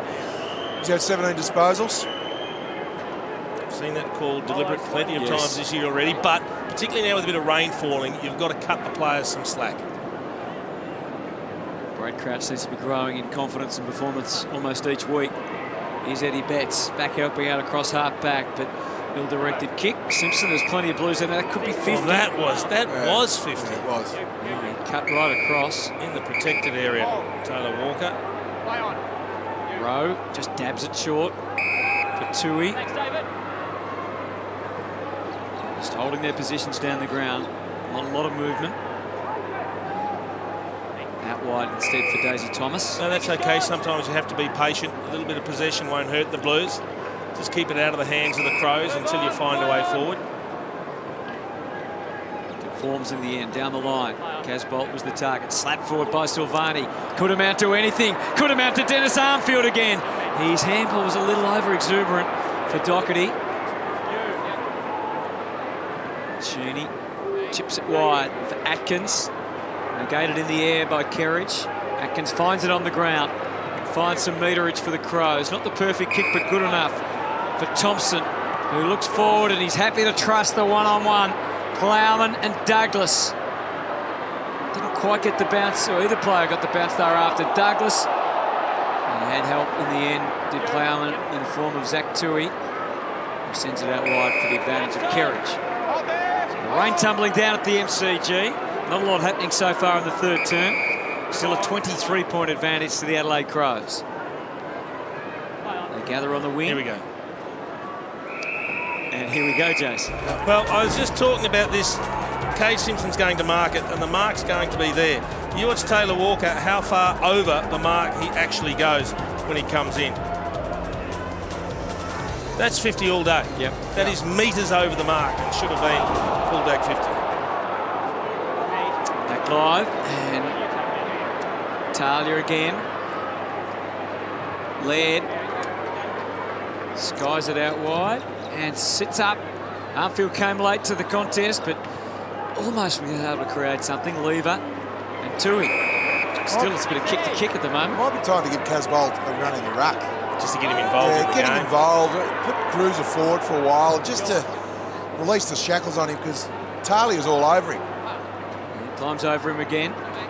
Sloane knows that he has to turn and twist immediately upon receiving the ball. Gibbs likewise. Right, takes his chances. There's a bit of subtle holding going on off the ball, which was fine, and allows Lever to take the mark. Really developing Jake Lever. He's a mobile defender. To half back, sliding over the top. Plowman. You just wonder if the Blues would have agonised over selection, given the weather, to bring Phillips in as the second ruckman along with Cruz, and knowing you've got Casbolt there, are they too tall if the rain comes? So these are the sort of issues they face when they go through all the theories at selection. No, you're right, Jace. Between those three, they've only had the 12 disposals, so they haven't had much impact in the game. Cruiser. It's better. Gained some good territory. Silvani. Lever had a metre on him. Tried to Well preserve that, but Silvani found a way. Oh, hit the post. Unfortunately, hits the post. Really good pressure. That would have been brilliant. Yeah, that was a really good passage of play for Silvani.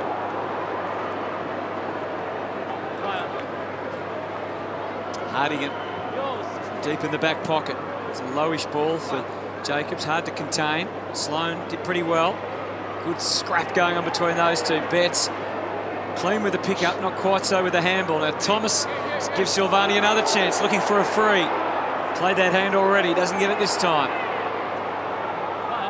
Gibbs turning. Kerridge. Just can't quite get in position to get the right clean shot away here, the Blues. It's like a bar of soap, that footy, isn't it? Very slippery now. It's all about yardage and territory now.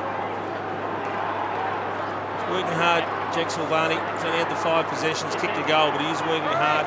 Well, you just sense when he's near the ball, something can happen. Cheney, it's maybe enough representation there from Crouch to avoid the deliberate. Well, let's be honest, you can't have a Silvani without some serious X factor about him, can you? And he looks like he's got a bit of that.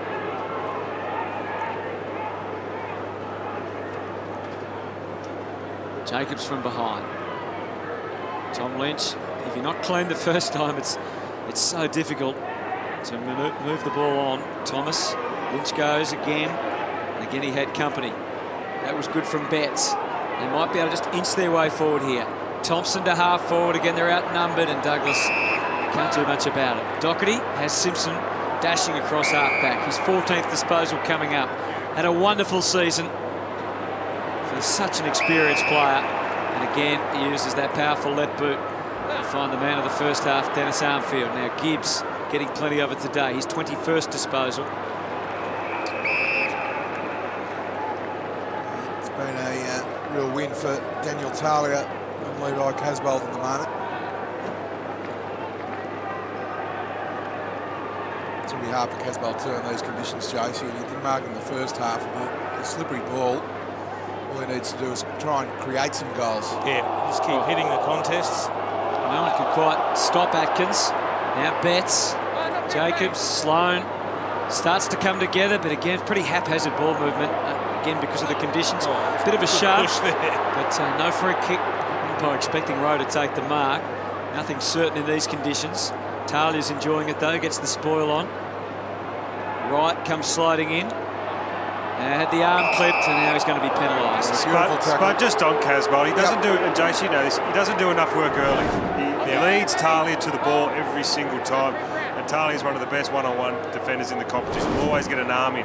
You've got to do your work early, so then you can get to at least to the contest by yourself. No, you're right, Mearns. I've just Give himself a chance. No, you're right, Mearns, because he's just running in a straight line to the ball, which just makes it so easy for Talia, because Talia's got him beaten for leg speed. Henderson down the line. Comes to an impasse again. Wright did well to adapt once the play on call was made. Kerridge, finally some space found. Lamb, I guess he had to do that. He's kicked it deep. Was there some holding going on? Not quite on Everett. And a steady hand. Oh, a steady kick from Lever. Dennis! It's Dennis again. Oh, he's passed it. Oh, Dennis. What are you doing, Dennis? What are you doing, Dennis? He got carried away. Oh, That's just silly. he's there for one thing, kicking goals. I don't think he did get carried away, Jace. I think he was too unselfish on that occasion. Right.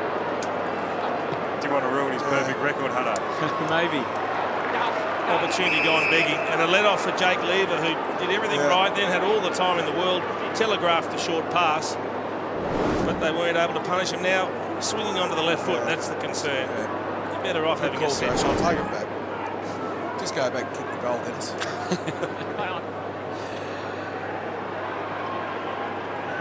Just great to still have a Dennis running around playing. Could have been a 5-goal haul. Could have. Especially in these conditions too. So the more you possess the ball in these slippery conditions, the more chance you have got of turning it over. So he's flushing them from a set shot.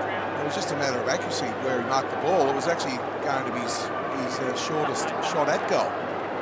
Kicked 3 goals in the first term from outside 50. Crouch. Leg contact, yeah. And Rowe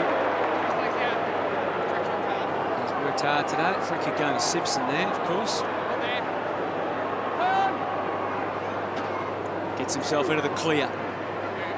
Driving kick for Curnow, who's there against Sloane. I love those conditions, Rory Sloane. Leading position, get it on the ground. Yeah, Levi's day just got a little worse. Look, it was good to see him presenting in front of the contest, getting involved. He just wasn't sure what to do when he was trapped on the boundary line. Try again. Oh, Walker had the read on it. Not quite. Plowman, good counter. Trying to thrust it forward. Lynch bullied his way through, but Gibbs was able to snatch it. Talia again in a tangle with Casbolt and came up with a handball, even though it wasn't clear. Laird, they just kept getting extra numbers to the contest, but it goes right in Carlton's way. Bypasses Silvani again. They've got it in check, the Adelaide defence. Laird. It's just a game of defence for both teams at the moment, Hutto. Jenkins not quite. Walker. Oh, back heel. Little back heel. He can do it all. Lynch. And it fell well for Atkins. Now, Kerridge needed to go. Oh, Jenkins is on his own. He was, but he still is just. And he kicks the goal. It was a long time coming. 12 minutes into this third.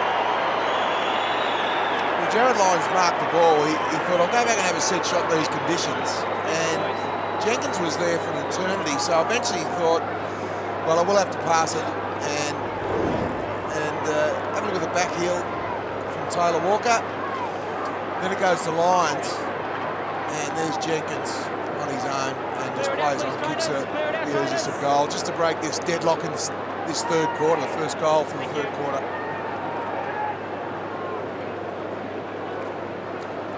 Kerridge was disappointing, not committing to going with his man. He thought someone was going to cut it off, and he couldn't get there. Here we go. Phillips came through, but Lyons, he had a teammate out on the wing who was berating him for not kicking it to him. That was Henderson. Instead, he went inside 50. Cameron put the pressure on Simpson on the exit, and there's crows everywhere out there. Lyons gets fed the ball and then kicks them inside 50.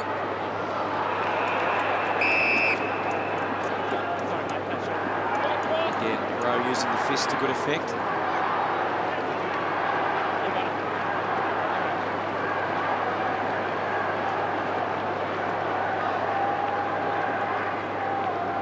From behind. Kuno. Lions again. Now Henderson. Sharp little handball for Talia.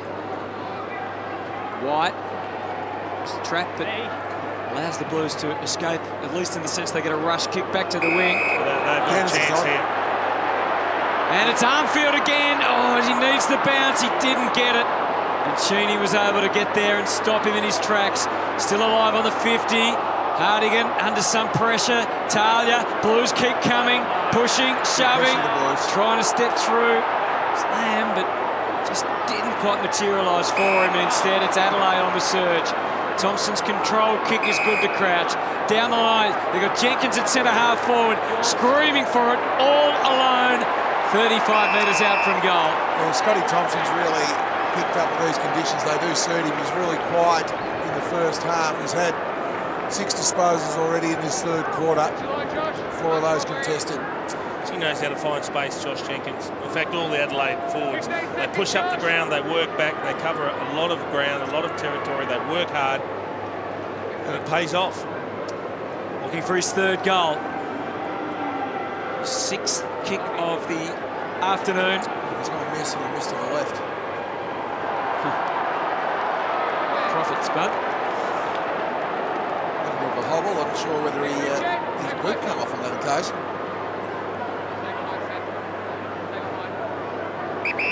Have not finished off the Blues just yet. But no, they haven't. But that lead at half-time, when the rain comes, actually increases by about 3 goals. I know looked only 4 goals on the scoreboard, but once the rain started tumbling down, that lead actually stretches.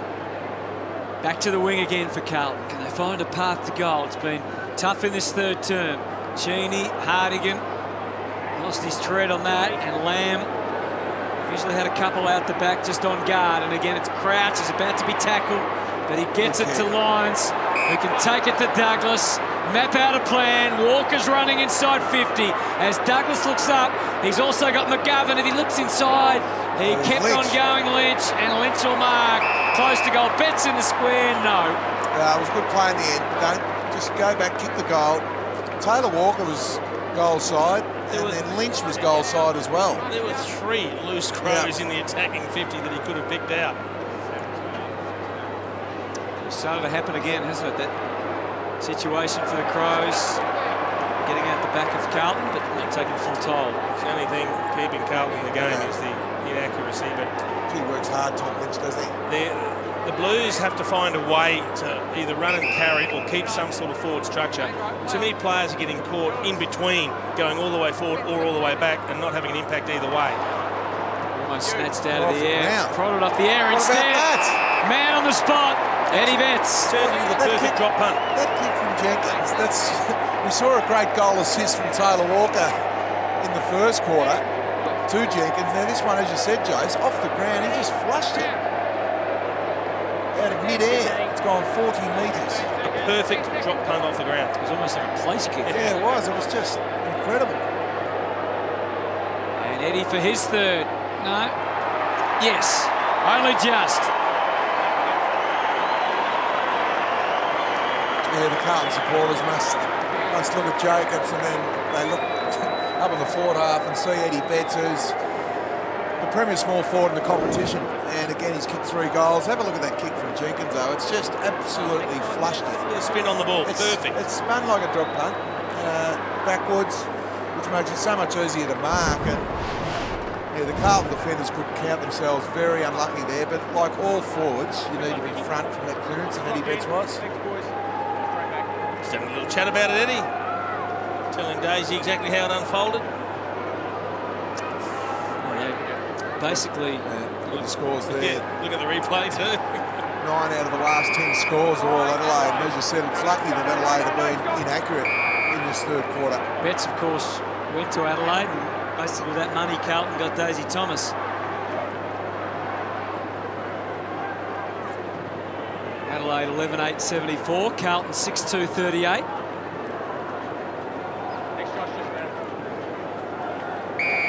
Jenkins back in the middle. Who won out in that duel? Jenkins kicks deep. Walker tries to bustle his way back. It escapes to the rear and fumbled through forward behind. Given what they needed, I mean, it's worked out perfectly for the Adelaide Crows. Eddie Betts has fitted in seamlessly, and he gives them just the perfect foil for the tall running forwards that they do have. And Carl Thomas had no luck with injuries, but I mean, they did take a chance on him because he was injured when they picked him up. You see, this is where they've got to keep some sort of forward structure because it's always 1 against 4. Well, Adelaide's Now he's got Silvani on with the right kick. Can he craft the right kick? It's not the right kick. Well done. Stays afloat. Oh, no. No sense of the occasion at all. That was called by the umpire further afield. Not the umpire in control. That was a good use of the body on that occasion from Jack Silvani. Well, we get the benefit of the replay. The umpire has to make the call, and he only calls what he sees. Let's have a look. That's a fair call. Yeah. He No, chopped chop the the arm. arms. Really Good good call from the decision. umpire. I didn't realise. As we thought. No, I didn't realise it was a chop of the arm. So well done to the umpire. We just wanted another Silvani goal. 37 points is the margin here at the MCG. That won't improve the mood of the crowd. Too Sloan, he's had 7 clearances and 13 of those contested. So these conditions really suit Rory Sloan. Crouch as they advance with some purpose, the Crows again. Starting to run and gun lines. Eddie Betts. The more the degree of difficulty, the better he is in this situation. Normally Eddie, and the boundary umpire was the spoil sport on that time. No, he wasn't that occasion. That had an Eddie goal written all over it. Josh, you talked about the contested possession at half-time. Obviously these conditions suit a team that's going to win the contested ball. They're dominating again Adelaide in this third quarter in the contested ball because there's going to be a lot of it with these conditions. Gibbs lays his second tackle of the day, 23 disposals. They're beautifully placed as a team, the Adelaide Crows. They're a fantastic age frame, but they've got good mature bodies, a good mix of talent. Jenkins to the square. Rowe, defiant as he has been all day. Under difficult circumstances with his talented Adelaide forward line. About to go into operation again. Atkins. A few went through his mind and he'll say sorry for that, I suspect. Yeah, well, this quarter, 39 contested ball to 23, so nearly double. That'd be disappointing, Brendan Bolton, that stat, because these conditions, you need your contested ball winners. And it's Cripps who's had to play a lone hand in this department. Just saw a shot of Don Pike in the Adelaide coach's box. He's going to have one of the best coaching records over the next few years you've ever seen him coaching. He's come straight into a club that is winning games, and this club's positioned just to keep winning in coming seasons. Which is unusual, isn't it? Normally when you get the job, you're somewhere down the bottom half. Sumner scooped it up, did a few nice things in the first half. Armfield wins the first battle. The second is the important one. Looking for his 5th goal. Oh, he was actually looking for a pass. But he's one of the few players that's winning his own ball in the Carlton forward half. No surprise that he's kicked the 4. 37 points. The Blues goalless in this term. Cruiser got to the front. Jacobs, who unbelievably played just 17 games for Carlton. He's dominated the hit-outs again in this quarter. Jacobs has had 9 to Cruiser's 4. It's going to be difficult for the Blues because we're talking about doubling their score just to square up the game. But from a Carlton perspective, you want to see them fight out 4 strong quarters to continue their development. Well, we had that predicted pre-game, Jason. Not only Adelaide hit the scoreboard with kicking 100 points, and it's going to be tough for them today in these conditions now, but it's denying the opposition the score. That's why their percentage is so good. If they win this game the way they are, they're going to shoot the 3rd spot on the ladder. And they look every bit a top 4 team right at the moment. It is hard to find a weakness in their team, isn't it? Obviously, with no Dangerfield this year, there was questions about their midfield. It's beautifully balanced at both ends. They've got some depth through the midfield. Maybe not match winners through the midfield, apart from Sloan, but certainly plenty of depth. Well, they've got a suffocating defence, and they've got the premier forward line of the competition. We all know that. Yep. But I think their back line to me has been a really big improvement this year. And And this guy guy's just an absolute star. Didn't mark it, but didn't matter because he's got Adelaide going forward again. He's the leading possession getter on the ground with 25. Wiedering and Betts had him just where he wanted it. He didn't quite get the bounce to accommodate. Slapped it back to McGovern, no problem. Inside 50 with Henderson. Lynch. Oh, spilt the beans. Cameron in the pocket. Well done, Simpson. Took on 2 and won the day. Although Lynch just wrapped him up. Good use of the body from Simpson. Yeah. Really good tackle from Lynch. Gee, that's a good effort, 1 against 2. Yeah, it was really, really well done. Saved a certain goal. Yeah, defend off Cameron for a start. Teresa got the tap. Lions out on the full. Mark's here. Mark's here. Back one. Thank you. Stay behind. Stay behind. He's behind. Top disposal winners on the ground. Laird with 25, Sloan 24. Gibbs the highest for Carlton, having a rest at the moment with 23. Kick back to the wing. Use this defence again. They've always got one out the back, haven't they, Adelaide? Cheney just eases the ball inboard for Talia. Krauts ready to go past. Instead, swings it back to Henderson behind the centre. It's that one out the back that's concerned me, Spud, because if you haven't got forward structure or the ability to run and carry all the way, which the Blues haven't shown today, how do you score? Because they use the ball so well, Jace, the Adelaide defenders, all 6 of them. Doherty did a great job to defy Taylor Walker then, but the Crows, as they do, come again. Rowe continuing to toil hard. He's got issues. Make an effort. He's got big issues. Ooh. Okay, the umpire Schmidt. You get nervous when the umpires take time to blow the whistle, don't you? You think they're giving the player a little extra time to get rid of it or attempt to get rid of it. So the player's got to be seen to be making an effort. Nullify each other in the ruck, but Douglas is able to shape one for a goal. Another for the Crows. It's getting a bit gloomy now for the Blues. No, it certainly is. That's just a half chance. Really good play from Richie Douglas. Look at the clearance. Really good tap there from Jacobs. Kept the ball alive and just a tap on from Tom Lynch to Douglas, which was terrific. He was on his own at the stoppage. Really good hands from Lynch, wasn't to stand up in the tackle just to get the ball out to Douglas. Really good goal assist.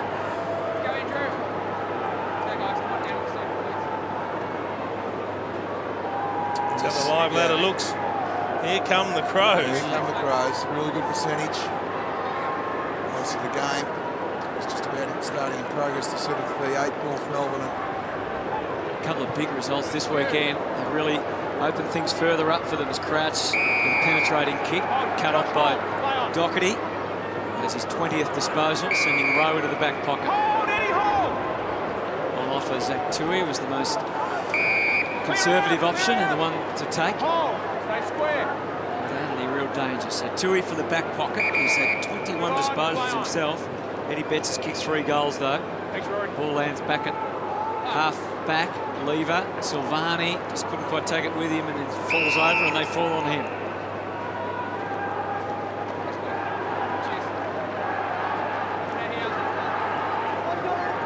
His first goal today. Just had the 5 disposals. Wright, Everett, Cripps did well with what was there for him. Back to the wing. Talia. His arms almost stopped. Cameron wants to leap. Was it unrealistic there? Yeah, whether he actually touched another player, I guess, is the question, or interfered with him. Rowe manufactured something, pretty much went straight up and down on the sideline. The umpire said it's high contact. It's good hands, I think. Good hands. Really good. Stay there. Play on. And sets it up for Sumner. Who flew. Went for the acrobatic leap. Douglas improvised with good effect. And that's barely the required distance. They're controlling it through the middle, the Adelaide Crows now. Very generous by the umpire. And there's a blue defender down, Doherty, which opens up the channel for Sloan in the pocket. Yeah, well, he was minding Sloan. He slipped over, as you called, Hutto. Yeah. Sloan just ducked back another 10 metres, got the chip over the top. What about the Talia duel, Jess? Talia, Casbolt. I'll tell you what, he really gets beaten 1-on-1. 20 possessions he's had. Levi just the 4, but he hasn't looked like getting beaten. He's such a reliable defender. All what you see, what you get from Talia. If you're going to play well on Talia, you've got to play well, because he's always on the spot. Well, I haven't seen every Adelaide game, but I can't remember the last time I saw Daniel Talia get beat. Yeah, well, he's definitely winning more of the footy this year too. He is. And that's why they've got such a good defence, because he normally does play on the best forward, which allows Hardigan and Lever and Brown and all these players to play their natural game. Three-quarter time at the MCG. That quarter belonged to the Adelaide Crows. Conditions got tougher, but they were the ones that were able to hit the scoreboard. The Blues unfortunately goalless, and Adelaide extending their lead by 3 further goals to 44 points, and the Blues are under the pump.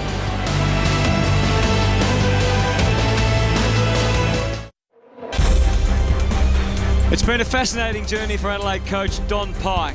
He was born in the USA way back in 1968. Got his chance at the West Coast Eagles after a rocky start under Mick Malthouse. Blossomed into a fine player, a best and fairest winner. Went on to be a runner at the Eagles, a successful businessman, and was a director out of the system for 6 years. His late father, Dr. Frank Pyke, worked with Dennis Lilly, a greatly respected, groundbreaking man. A scratch goal from the senior leadership of the players at Adelaide. Make sure that he hits balls every week to get that right life balance. Not a bad thing to have forced upon you, and it's going very well at the moment for Don Pyke. 12-10-82 Adelaide, headed for their 7th consecutive victory and 3rd spot on the ladder. There's some numbers, boys, as the rain continues to tumble. Yeah, and that's a plus 37 or a minus 37 figure for Carlton, plus 37 for Adelaide, which is normally reflected on the scoreboard when you dominate contested possession like that, and it is. Clearance is a big part of contested possession, gives them first use of the footy, and certainly starting to play the game at the right end. Indeed. Let's head back down to Cameron Mooney. Well, guys, I guess one of the matchups we've been talking about, and suppose you've been on this one, is the Talia v Casbolt. And we talked about Casbolt when he gets to the marking contest. He's got Talia there with him every single time. He's just been beaten in the air. He's only had the 1 mark today. We know the conditions in this second half aren't going to suit. That's a perfect example of taking Talia, and this one here, to the drop of the ball. You've got to do your work earlier as a key forward to get your man off you. Then you come to the drop of the ball and try and get an uncontested mark. It's too hard in this game to try and get contested marks every single time you go for one, particularly when you're playing against one of the best defenders in the game. Well picked up, Moons, and it's the sign of resignation that I haven't liked about Levi Casbolt. You're going to get beaten, and Talia very rarely gets beaten, but change it up, as Cameron Mooney said, and maybe playing behind Talia, and as I said, hold off and try and get an easy uncontested mark. Into the final term at the MCG, and the margin is 44 points. Blues haven't kicked a goal since midway through that second quarter. Cruiser. It's a second mark for the game. Using Cruiser. Gibbs, who's after possession 24. The Birds scatter as the footy heads it towards half forward. Just hasn't kicked the ball as well as we normally see him, Bryce Gibbs. 33% kicking efficiency. Found plenty of it, 24.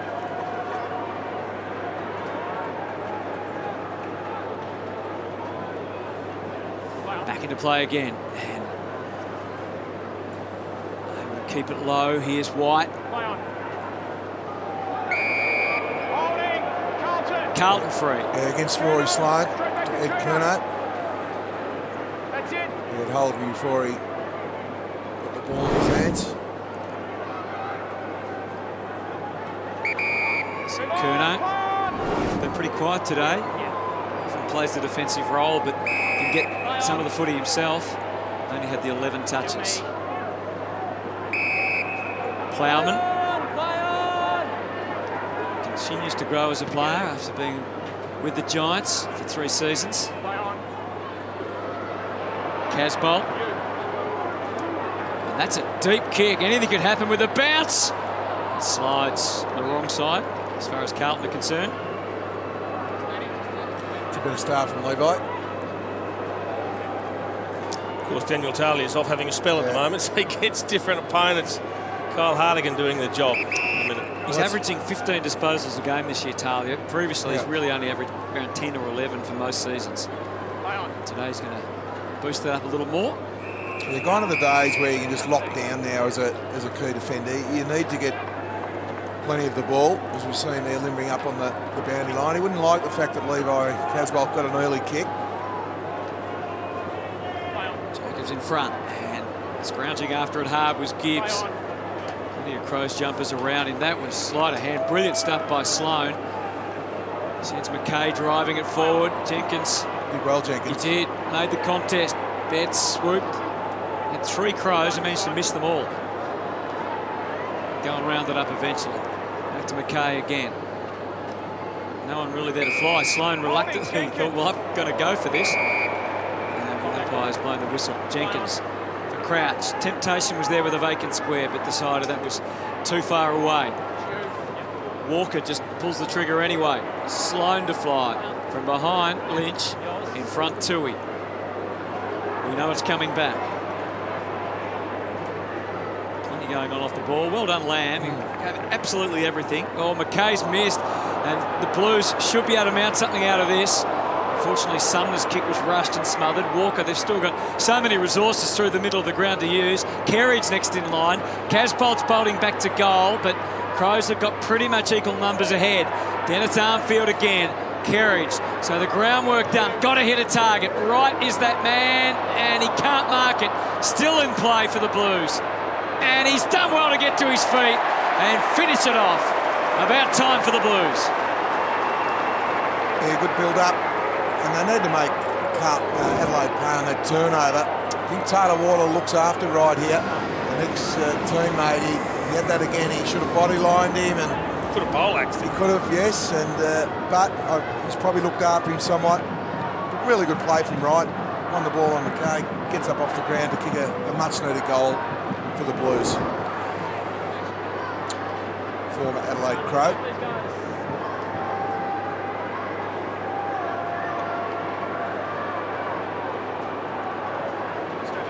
So Wright putting it through for Carlton. At least they're away to a much better start in this final term. Umpire now deciding to throw it up. There's the scores from turnovers. Adelaide 7 goals, 9. Carlton 5 goals, 1. Sumner and Lamb couldn't quite. Neither could Crouch, but Gibbs can. Giving him an opportunity. Hardigan, a little bit of the fumbles. Forgive him for that.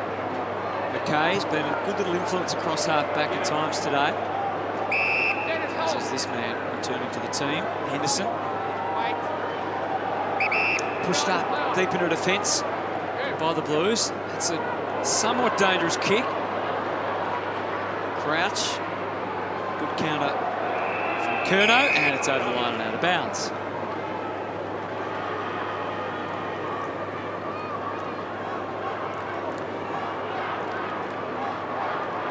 So it'll be interesting to see Adelaide's attitude in this final term, whether they can maintain the rage and continue to build on their very healthy percentage. It's a good 30 minutes for the Blues to fight hard too. Yes, yeah. Oh, I'm glad he didn't follow through, Scotty Thompson.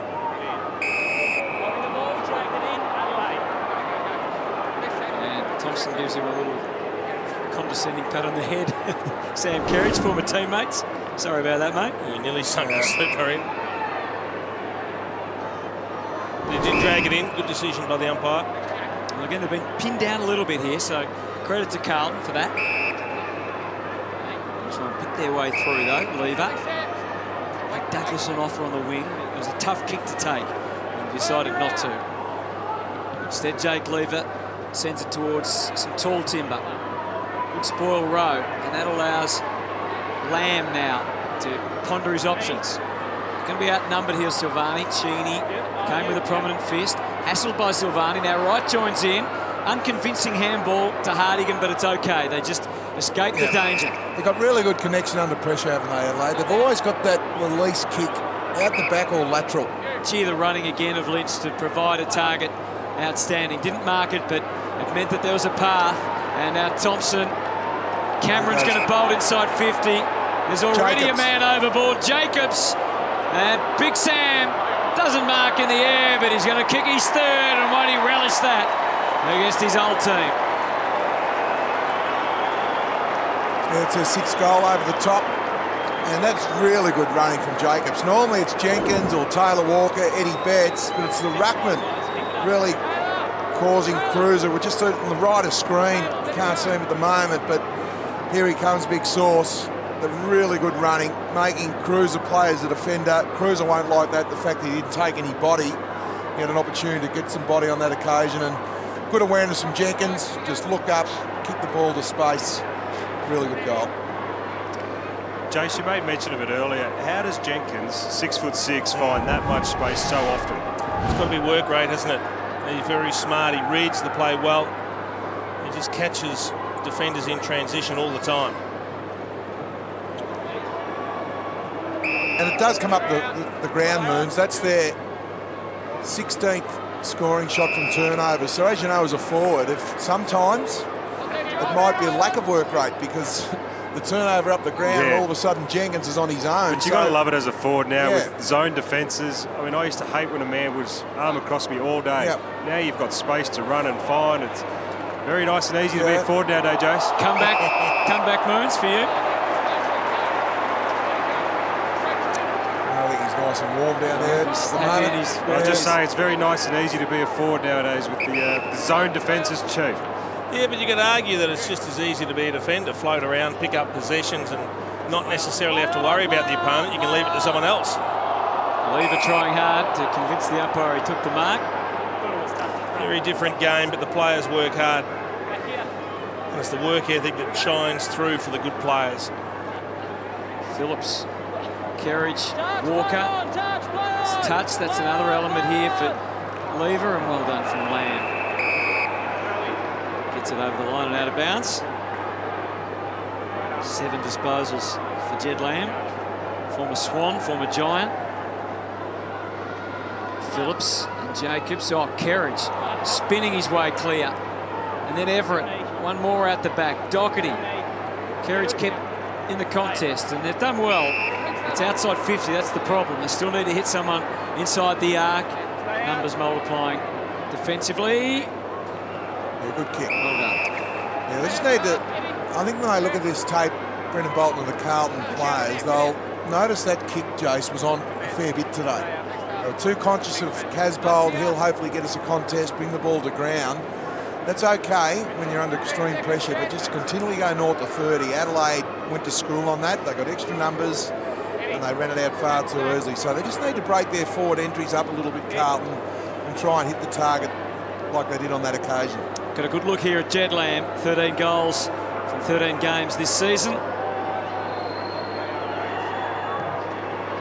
And it was never on target.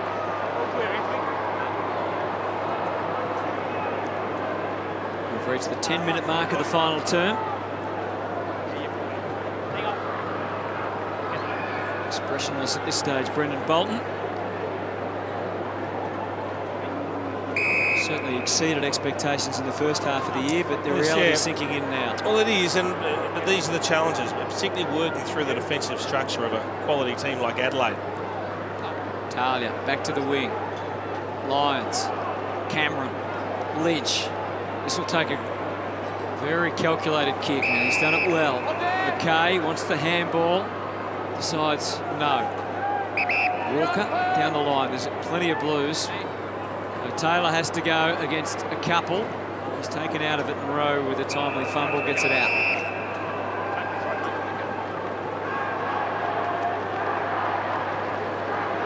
So 13-10 Adelaide, 7-4 Carlton. 12 disposals for Taylor Walker and a goal, but some superb little pieces of play that have helped out his teammate. Oh, Heady was flashing through. He's still not out of it yet, Eddie. Here he is, popping up again. Cripps, I should say, firing it back. Curnow helps us on its way. Casbolt with 3 Crows to deal with. Talia did what he needed to.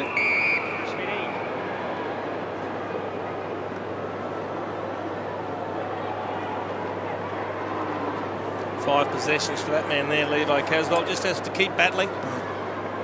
1 goal. Cheney, little fend off.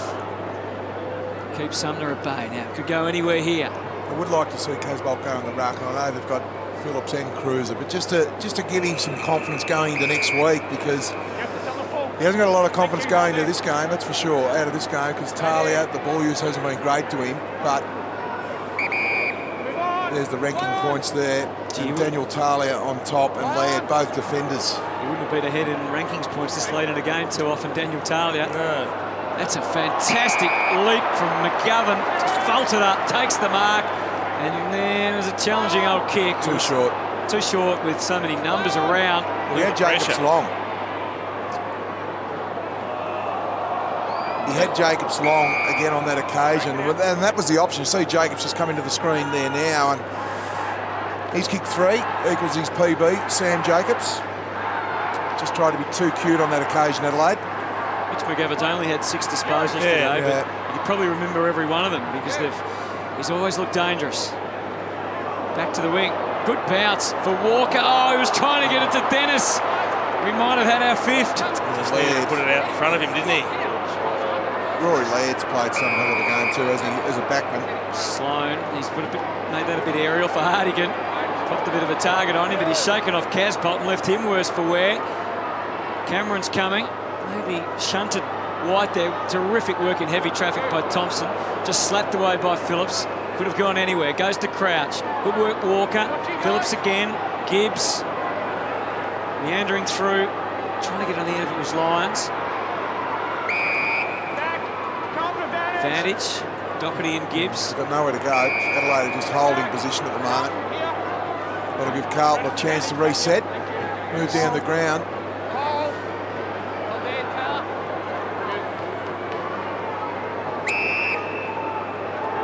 That's going to be 50. Came from the wrong spot to man the mark there, Eddie, and didn't get behind it. One thing about Adelaide, the conditions haven't helped the second half, Josh. You actually need to run the ball at the Adelaide defence. If you kick the ball in there continually, they set up so well, so you've actually got to take them on and run at them. Goes to Casbolt again. There's a little bit of jumper going maybe either way there. Talia, Wiedering, doesn't have a shot. Centering ball to Jenkins on his arm. That's work rate again, isn't it, from Jenkins? Yeah, you centre the ball like that, you're entitled to think that the teammate's going to put himself in the corridor, because that's the expected outcome of when you're posted on the boundary and you don't have a lot of time. You're told to hook the ball back into the corridor. Do you think we might see Jacob Wiedering go forward? Well, I was just about to say that, Hutto, because and Moons will probably chip in here, because Casbolt, it's too one-dimensional. You've only got the one key tall forward, where Adelaide, you look, they've got Walker, they've got Jenkins, they've got Tom Lynch, so you've got 3 avenues to the key post. But when you've just got Casbolt, it means that the work rate to him has to be first class, and today, as we've seen, that Talia's had his number, so they definitely need another tall option down there. We look down the other end, Spud. I mean, they've got 3 guys in the top 10 of the goal kicking. I mean, just options, and this guy here, might be the ultimate link-up player in the competition. Yeah, I love the way he plays, Moons, because he always gives you the lead-up option, a little bailout kick. Crouch and Talia play a little game amongst themselves. Feeding Lions! She's a bit of class in that, Mark, that was isn't a it? beautiful grab. It was a beautiful way to kick too, because what Simpson did, he tried to read the play, but the kick was right on top of Simpson's head, so he couldn't move, which just allowed Lyons to take a beautiful, high contested mark. He's a good story too, Jared Lyons. I mean, I don't think many people thought he would be a regular in this Adelaide side, and he's been a very consistent player this year and has demanded that he stay in the team, and he threads a goal and takes them to a 48-point lead. Yeah, well worked from the defence again. Talia had an impact on Rory Laird, and there's Lynch, as you talk about, and he is the best link forward in the competition, there's no doubting that whatsoever. Really good hands from Crouch. Talia being the link man as well, and as I said, the kick, Simpson could do nothing there. The kick was just far too good, just allowed Lyons to run and jump and take the easiest of mark.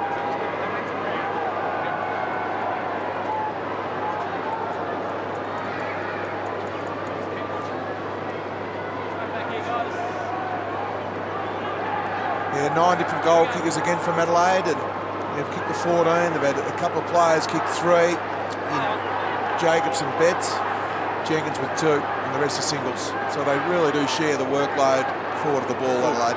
Stuck a leg out. Yeah. Scotty Thompson needs to be careful. Well, he's got his 300th next week against Collingwood in Adelaide. It's all set. He doesn't want to give himself a week off. Well, he's working his way into form, because he was pretty quiet in the first half, but these slippery conditions have really suited him. That was labour intensive by Adelaide. Just deposits it in the McGovern direction. Scraps a handball out. Sloan had to go twice as well. It's not easy to handle the football Wiedering does well, cobbles together a bit of a kick down to Casbolt. Lever called upon, got the fist to it. Cripps comes tumbling in.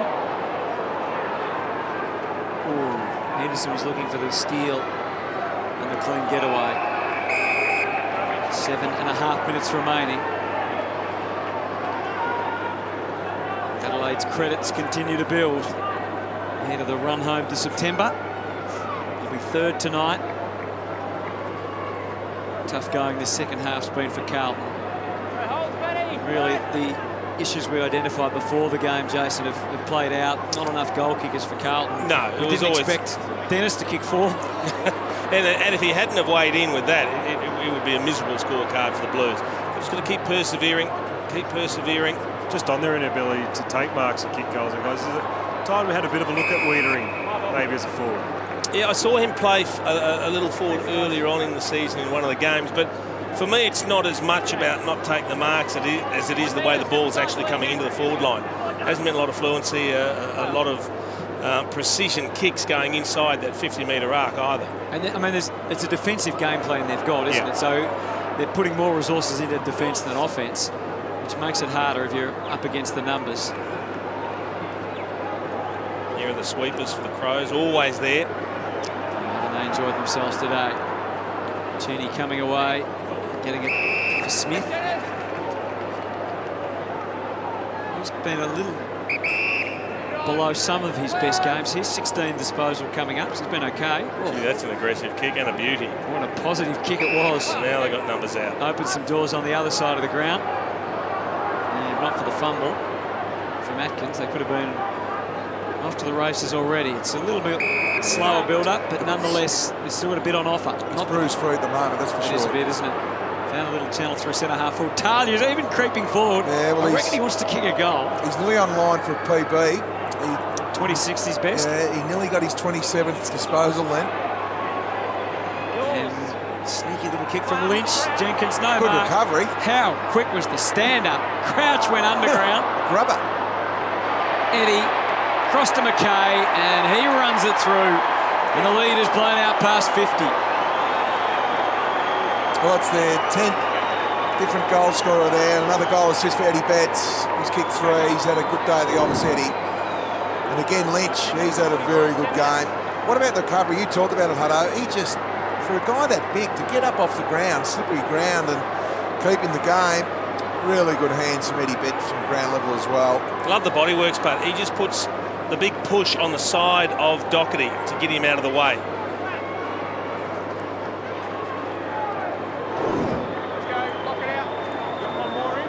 It's looking a really good percentage booster now, isn't it? It is. They started on 128%. I think they would have got up at least 4%, which means, you know, percentage could be the difference between finishing the top 2, top 4, definitely in the, you know, outside the top 4, which, as we know, you need to get that double chance to have a real good shot at it. Mathematicians around the country are going to be very excited in the run-up to September, aren't they? With the what-ifs. Good work from Rowe again, but hard to keep the Wolves at bay here. They're lining up. Atkins couldn't get the clearance he needed. Curnow batting away. Here's Levi Casbolt. Talia not too far away. Cruiser trying to angle the kick. Now we know Walker can jump, but so can Lever. Didn't finish it off. The backup arrives. Yep, Laird. 31 disposals for Laird. What a game. Lever to Jacobs and then to Smith. They haven't been easy conditions since half-time, but Adelaide once again have shown us how easily they can get to 100 points. Well, we saw that in the first quarter, Jace. I think it was 3 occasions they got beat where they didn't kick 100. So this is the 12th time out of 16. Sorry, the 13th time out of 16 games that they've kicked over 100 points. And 2 of the 3 that they didn't were 97 points. Yeah, so they can goal score. Scoring power. Atkins puts it in front. Not quite for Jenkins. Plowman, Doherty. Tough handball. He ran straight into Eddie. Wiedering. The stress growing here on the Carlton defence, and inevitably it's another Adelaide goal. He took a moment just to soak it all up, Josh Jenkins, and then puts his third. One of the interesting things of all that, Spud, is we love defensive pressure when you're attacking 50. It creates goals. But they had more forwards than Carlton had defenders back there. They got besieged by the yellow jumpers. Look at all the yellow jumpers there, and they're waiting back in the square for it as well. Where are all the Carlton defenders? And how good was the tackle from the skipper, Tyler Walker? And that's what you want. You want work rate. Yeah, it's been a really good win, isn't it? There's the scoring, Jace, as you talked about. Only the 3 occasions you said they were nearly 100. So they're a scoring machine. They've really only had one bad game for the year, and that was against Geelong in round 8. Had to get that in. Just thought I'd bring it up. and look, there's another round 16 bar that will be up over 100. Another green one that gets added to the list. And Everett getting a few Bronx cheers from his. He's had a quiet day. 11th disposal.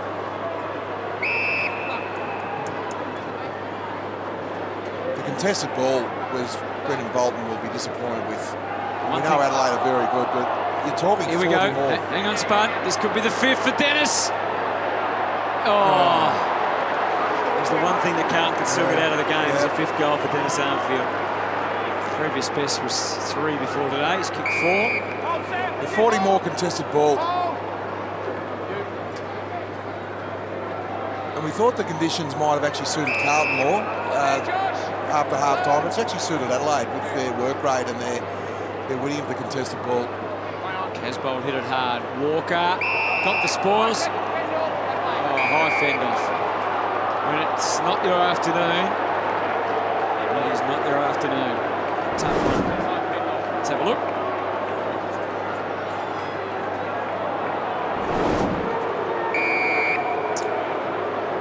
Crouch with his 27th possession coming up. Brad Crouch. His brothers had 28 already. Now that last goal that Josh Jenkins kicked, Hutto, from the goal square is his 20th goal for the season from inside 15 metres, which leads the league. He's 20 of his 43 goals for the season thus far from inside 15 metres. What does that mean, do you think? Is that well, a good thing? it means that they keep it open and they're forever running back into that space, but he is also so good at working up and then working back and finding himself free or beating his opponent to that position. He won that one back for them there with a tackle. Oh, launch it. Craft the kick, and now There's a foot race. Cameron, and he can bolt. Just has to steady the legs. He didn't bother steadying, he just got it onto the left boot and almost got the angles right. I was hoping Taylor Walker might launch one. Knowing it's a bit wet and the ball could skid, he might have kicked an 80-metre goal. Doherty, we're down to 2 and a bit. Simpson, possession 21.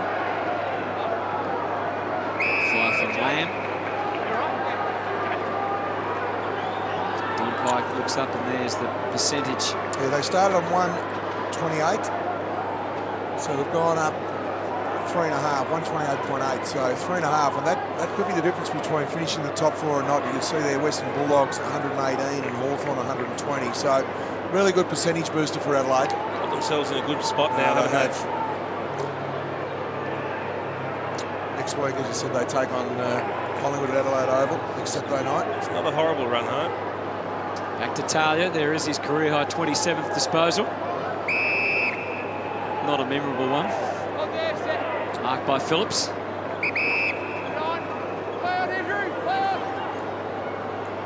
7 goals only for Carlton today. 4 of them kicked by Dennis Armfield.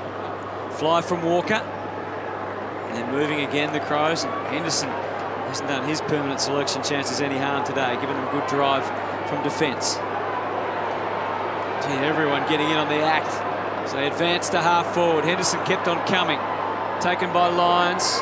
Back out again to Crouch. Gee, it's almost slow motion stuff. And so suddenly one of the Blues defenders, Doherty, showed some initiative. They got their own issues with moving the ball quickly. Carlton, McKay, sends it back to Atkins. And they were literally lining up there, the Crows players, to accept the pass and have a shot for goal. A lot of tired players out there. Plenty of the Blues just about run off their feet, particularly that passage of play. And that, as you said, Hunter, there were 3 Crows standing in that spot. He's given it off. And Henderson has a crack. McGovern can't take the mark. That was their 15th mark inside the forward 50, which is a really good effort in these conditions. Carlton, unfortunately, have only taken the 6 marks inside their forward 50, with Dennis Armfield taking 3 of those. Clearing kick from Cripps. How often have we seen that? The long kick out of defence just to loose Adelaide defenders waiting to rebound the ball. And that's that structure that I'm talking about. If you're going to get all your players up the ground, you've got to run and carry it. Otherwise, you've got to find some forward structure that sits back for those kicks. And especially if Laird, he's so good at getting off the chain in that scenario. He's had the 34 disposals, and he uses the ball just about one of the best kicks in the competition out of defence, 89% by foot today. So there's the marks inside 50 for the Crows, and could have been worse if they had have been a little bit more accurate in front of goal. There's a talk from Gibbs to get Carlton to half forward, but it's coming back again. The siren sounds at the MCG, and that is 7 in a row for the Adelaide Crows. They jump up to 3rd, and they look a genuine contender for this year's premiership. And who would have thought that at the start of the season? 60-point winners over Carlton, 16-11-107 to 7-5-47. Job done for the Crows. Well, you can only beat the team that's presented to you. It took them a little while to shake the Blues, who were pretty gallant, I thought, in the first half to stay with them, largely on the back of Dennis Armfield kicking those 4 first-half goals. But I thought it was an outstanding workmanlike performance, without being, anywhere near their best this season. We've spoken so much about the Crows, and they're just such a well-balanced team that over the course of the 4 quarters, they work you down. Shane O'Sullivan just having a chat with former Blue Eddie Betts. Isn't that good to see? Yeah, played a big part in Eddie Betts becoming a senior AFL footballer as we get down to Moons. Thanks, Hutto. Tex, great win, but you didn't have it your home way the whole game, did that first half in particular? Yeah, we knew Carlton have obviously improved with their new coach and their structures, so we knew it wasn't going to be easy. But it's great for us to be able to come back here at the MCG and get another win for the group. How much does that matter to you guys to get these continuity on this ground? Well, we didn't get to play here in Melbourne that often, so for us it's great. For us, it's a great experience for our young guys, and even better for us as a group to be able to come over here and win. A bit of a slog, but we're able to win by a comfortable margin. You must feel like you've got all 3 areas of the ground covered well at the moment. You're obviously down forward, you've kicked another 100 points again. Your midfield's strong. Got Spud Frawley upstairs, who's been talking about your defenders all day. I mean, they are really strong at the moment. I'll tell you what, Daniel Taylor is having an outstanding year. Cole Hardigan's growing as the year goes on, and Cole Chaney, I could keep going, but the boys down back are gelling nicely, and I think our team defence allows that to happen. And your own form, particularly over the last 7 weeks? About time I got a kick, wasn't it, Moose? What about that handball out here, mate? You just missed a bloke. I actually got him holding the ball, which I haven't got too many of my career. Rick Henderson calls for it, and then he runs off, so I'll do it, mate. Go and enjoy, brother. He leads from the front, doesn't he, Taylor Walker? But yeah, they've had 100 more disposals, Adelaide, yet they've also had 10 more tackles. And the contested ball, another 41 more than Carlton. So that's a live ladder, Spud. Yeah. So West Coast are leading their game, so they've been given the 4 points as it stands. Gee, it's a terrific looking ladder, isn't it? Oh, it is. And we all think this year's the year that anyone in the 8 can win the premiership, but Adelaide are right up their ears. I don't see they've got a weakness, Adelaide. The bubbles burst a little bit for the Blues. It's been a tough month, so that's 4 losses in a row for them, after showing some really good signs earlier on. But, they've got to fight their way through these patches. Let's go back down to Cameron Mooney. Thanks, Chief. We just decided we're not going to do any handshakes after this interview, but magnificent win for you guys, really, wasn't it? Yeah, it was. We really set ourselves. We had, we saw this 2 weeks in a row where we got to come to the G where the big games are played. And whilst we didn't feel like we played the best footy that we have all year, 10-goal win on the road, take that every day of the week. And again, we talk about your defence, your midfield, but your forward line again. Yeah. Another 100 points, another multiple, 10 goal kickers for the day. I mean, that's really strong. Yeah, the best part is no one really cares who kicks them. Everyone gives them off. You see plenty from the goal square because everyone's happy to give them off. So it's a great forward line to be a part of, and the rest of the group's really gelling as well. So we're building nicely. Daniel Taylor, you obviously you play on him a fair bit during the week, during training. How tough is he? Yeah, he's just always there, mate. You can't be 1% off because he's always there. So it makes Tex and I a lot better, and I feel sorry for the guys who where he has to come up against on the weekends. Go, you mate. Go and enjoy it. Thanks, mate. Bit of funny history between those two. You heard Karen Minnie talking about the handshake. Well, it was early on in the year when he interviewed Josh Jenkins, and Jenkins went to shake his hand after it, but Moons was already ducking off to get the next interview and torched him completely. Yep. So then Josh burned him the next time, and they've had a little bit of fun toing and froing over it. Again, 10 different goal scorers for Adelaide. We talk about their forward six. It's a great win for the Adelaide Crows. Well, as Taylor Walker mentioned, they've come to the MCG the last couple of weeks, grabbed 8 points over that fortnight, and they're well set for a run into September, where we'll see them back here, you would think, at some stage, and who knows how far they go. 60-point win today. It's all smiles for the Adelaide Crows.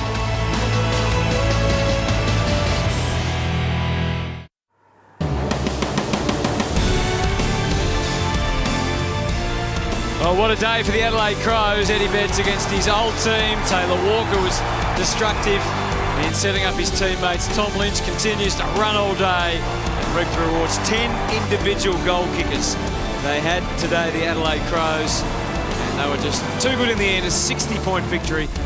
Early on, the Blues were quite plucky and led by Dennis Armfield, who ended up, as you can see, with 4 goals in the first half, but couldn't add to that.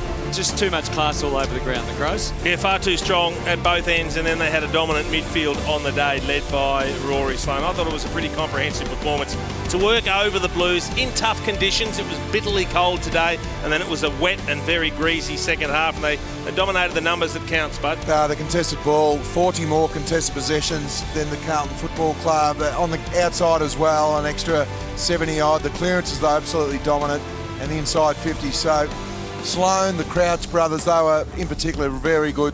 Scotty Thompson got into the game in the second half when it got a little bit slippery, and they had 9 more tackles and they've had 100 more disposals. So that is work rate, isn't it? And they are the ultimate team. That's the one that impresses me the most, Bud. They've got a great forward line. They've got a really good solid midfield, and their defence, to me, they're elite. They're all quick, they can run and they can use the ball. Laird is the best halfback in the competition with his ball use and the way he gets the ball. Well, last week Melbourne kicked 8 goals in a quarter, so I mean they moved the ball quick in that quarter. I mean, and that can happen to any team, but there's no other. We haven't seen many other signs of weaknesses with the Crows, have we? Well, they continually, Jace, don't they? And goal scoring power. What's that? The 13th time over 100 points they've kicked this year. Yeah, and led by that man there, Taylor Walker. He's an outstanding leader. Hasn't he grown into the role? He doesn't kick the big bags of goals that we probably thought he might, but he works up the ground. He brings other players into it. And he's got a lethal leg on him. When you need to kick it 60 on the fly, he can do that. So he's had 4 scoring assists. There's one of them to Josh Jenkins. He only had the 14 possessions and kicked the 1 goal, but it was still a performance that had a big impact on the way that the game played out. And again, he had 4 tackles, so he's doing it at both ends, isn't he? And that's what you want from your skipper. And we know that when he sizes up the goals, it's not a matter of how accurate he is. He just flushes the ball. And have a look at the marks inside the forward 50 as well for Adelaide. 15 of them. Yeah, and they've just had options everywhere. You know, they've had 10 different goal scorers again. They don't rely on any one forward. You know, the impressive thing about that there is they're not out on the boundary line. They're not even up on the 50-metre arc. Most of them are in the corridor in tremendous spots to kick goals from. Especially 7 of them, 0 to 20 metres out from goal. It goes to the fact that they've got so many options, doesn't it? And that's so hard to defend. And you've got someone like Josh Jenkins who does so much running up the ground and then works his way back. Also can come in as that second ruckman. No wonder he's in demand. 3 goals too from his 14 possessions. He does cover a lot of ground. And for me, the pressure now, if the Crows want to go all the way, it's whether their midfield can match it with the good midfields, because we know there's a forward line here with Walker and Jenkins and Lynch involved there and Betts and Cameron that can get the job done, Spud. The big responsibility on the Crouch brothers for mine, Joe. So I think they're underrated. They need some continuity, those guys. Rory Sloane in particular, and Scotty Thompson, who plays his 300th game for Adelaide next week, which will be an absolute cracker. But Jenkins, is there a player in the competition that gets more goals out the back? No. But it's work rate. It's work rate and the ability to have Lynch and Taylor Walker up. They've just got options everywhere. Well, we keep going through their options, don't we? I mean, Eddie Betts coming back today. McGovern had a quiet one today. I love watching this bloke play. I mean, he's an absolute star of the competition. 17 possessions. He kicked 3 goals straight. He had 3 score assists as well. He does it all. and he's just exciting. You never quite know what's going to happen. This was a good contested mark against Plowman. He crashed into the padding on the post, never misses. He's got a lethal left foot, just knows what he's doing all the time. He was a very good player for Carlton, but he's so much more a complete player and consistent player for Adelaide, isn't he? Oh, he certainly is, and as I said, he's 3 goal assists as well. He's just always in the game. He's an extremely hard matchup because he marks the ball like a guy that's 6'2". His leg speed, his ability to kick the miraculous goal, he's just a super player. All right, let's head down to the victorious Adelaide rooms, and Moons has got himself a coach. I do, Hutto. Thanks very much, Don. I mean, fantastic result for you guys, but spoke to a couple of the boys on the field. The first half, they defended quite well. They didn't let you have it your own way. Yeah, certainly. I mean, we knew they were sort of working on their game style and bits and pieces, and they certainly, the defence in the first half and the pressure they put on the ball was really solid and forced in some turnovers. So a few things to work on there, but pleasingly we got going in the second half. And again, we spoke about 3 facets to the game. I mean, your attack, your midfield and your defence. They're all pretty in good sync at the moment. Yeah, look, the guys are working really hard week to week. We're sort of tweaking some things as we go and still trying to improve in certain areas, but certainly today I thought our contest stuff today, especially in the second half, was really strong, and that got us some really good field position and allowed us to score. A couple of individuals down there. I mean, Talia, outstanding. Rory Laird, again, just another great game. Yeah, look, they're working in really well together. It's been hard to individualise our backs today. I thought as a group they really even solid contribution from all of them, and they're really working in sync, which is what you want out of a backline. Are you exceeding expectations when you first took over the group? We never had. I mean, the expectations we had was to improve on last year, and the first thing was to try and qualify for finals. So, look, we're moving towards that sort of in the coming weeks, hopefully. But this game's, as we say over the weekend, the games are so even, and we got Collingwood coming off a great win, yesterday against GWS next Saturday night. So we've got to be up and ready to go for that. Really appreciate your time, Don. Thanks very much. Thanks, mate. It's all working beautifully for Don Pike at the moment. As he said, suddenly that game looks a little tougher than it did previously with Collingwood's form. You saw them yesterday, Jace. Can they challenge them in Adelaide? Well, if they reproduce what they did yesterday, yes. But we haven't seen Collingwood reproduce that too often this season. They'll try to sort of put back-to-back performances in, but Adelaide will be a short price favourite. I just love listening to Don Pike as we take a look at the next month for the Adelaide Crows. And to me, it's the Simmons Stadium one that might decide whether they can finish top of the table or maybe second, third, fourth. But he didn't want to individualise too much. He spoke about the team defence. Tex Walker did exactly the same thing with Moons on the ground after the game. Even though he mentioned a couple of them, he said there is a team defence. They spread the load, the Adelaide Crows. I think that's one of the most impressive things about them. And of course, Scotty Thompson plays his 300th next week. And look, they'll highlight that, but they also know that he's a great team player, and it's all about the team. You know, you only remember milestone games when you win, and I think that gives them a little added bit of encouragement to win that game of footy next week. To the Blues then, and we've talked about their issues in kicking goals. Dennis Armfield was the surprise avenue to goal today, and he's done that a few times this year, but we should celebrate what Dennis did with the 3 goals from outside 50, but it continues to highlight the problem they have of path to goal. We know it's other issues are involved in the discussion, but you do wonder whether they're going to have to try and improve that in the postseason. Yeah, they've got concerns with their forward makeup, but he has predominantly played in that role throughout the course of this season. We were very fortunate that we got the Dennis show in the first half, or this could have been, a horrible game, particularly on the scoreboard early. But as you said, 3 bombs from outside 50 in the first term, and then he rolls onto the left and kicks a beauty in the second term. It kept him in touch. There was only a couple of goals in it at half-time, and it was largely because of Dennis's ability to convert. Not very often you see 4 goals straight from those areas on the ground there. You're normally happy with 2 goals too. And, big bombs from outside 50 in the first quarter, and of course that left in the second quarter. They only kicked 1 goal for in the second half, the Blues. That's not a lot. Jack Silvani, first half looked quite dangerous, and we got the goal. At least we got the goal that we thought we were going to get last week. Yeah, look, he only had the 7 disposals. As you said, he kicked the goal, 1 goal, 1. He was a little bit stiff on one occasion to get a free kick against, but he did chop the arms. Look, he's going to be a super player. He's very clever, very rarely wastes a possession, makes really good decisions. That was a beautifully weighted kick to Casbolt, for Casbolt to kick his only goal. And again here, got the free kick. He uses the body extremely well, like his old man Sauce did, and we're going to see that a hell of a lot more with Jack Silvani kicking goals. He good front and square there. Knew if he was going to take possession of the ball, he's going to get tackled, so he hit it on. Of course, his tackling pressure is terrific as well. He's just a really good footballer, Jack Silvani. Gee, the running gate looked familiar Yeah, too, it didn't does. it? Seen that somewhere before. Those little bandy legs. There could be more Silvani's to come too. All right, well, we saw the battle between Levi Casbolt and Daniel Talia. We've already highlighted the performance of Daniel Talia today. It really is interesting that he's added an element of winning more of the footy this year, given he's got so many runners around him that already get a lot of the ball, but they've obviously set up that way. They've asked him to be a bit more attacking. Today, he had Casbolt's measure, though, all day. He did. Picked up 28 possessions and gained 465 metres himself, Daniel Talia, playing on, one of the best marking forwards in the game, although they weren't great conditions for marking. What he does is he plays the body-on-body role as well as any defender playing the game, Daniel Talia, and I don't think you can speak highly enough about him.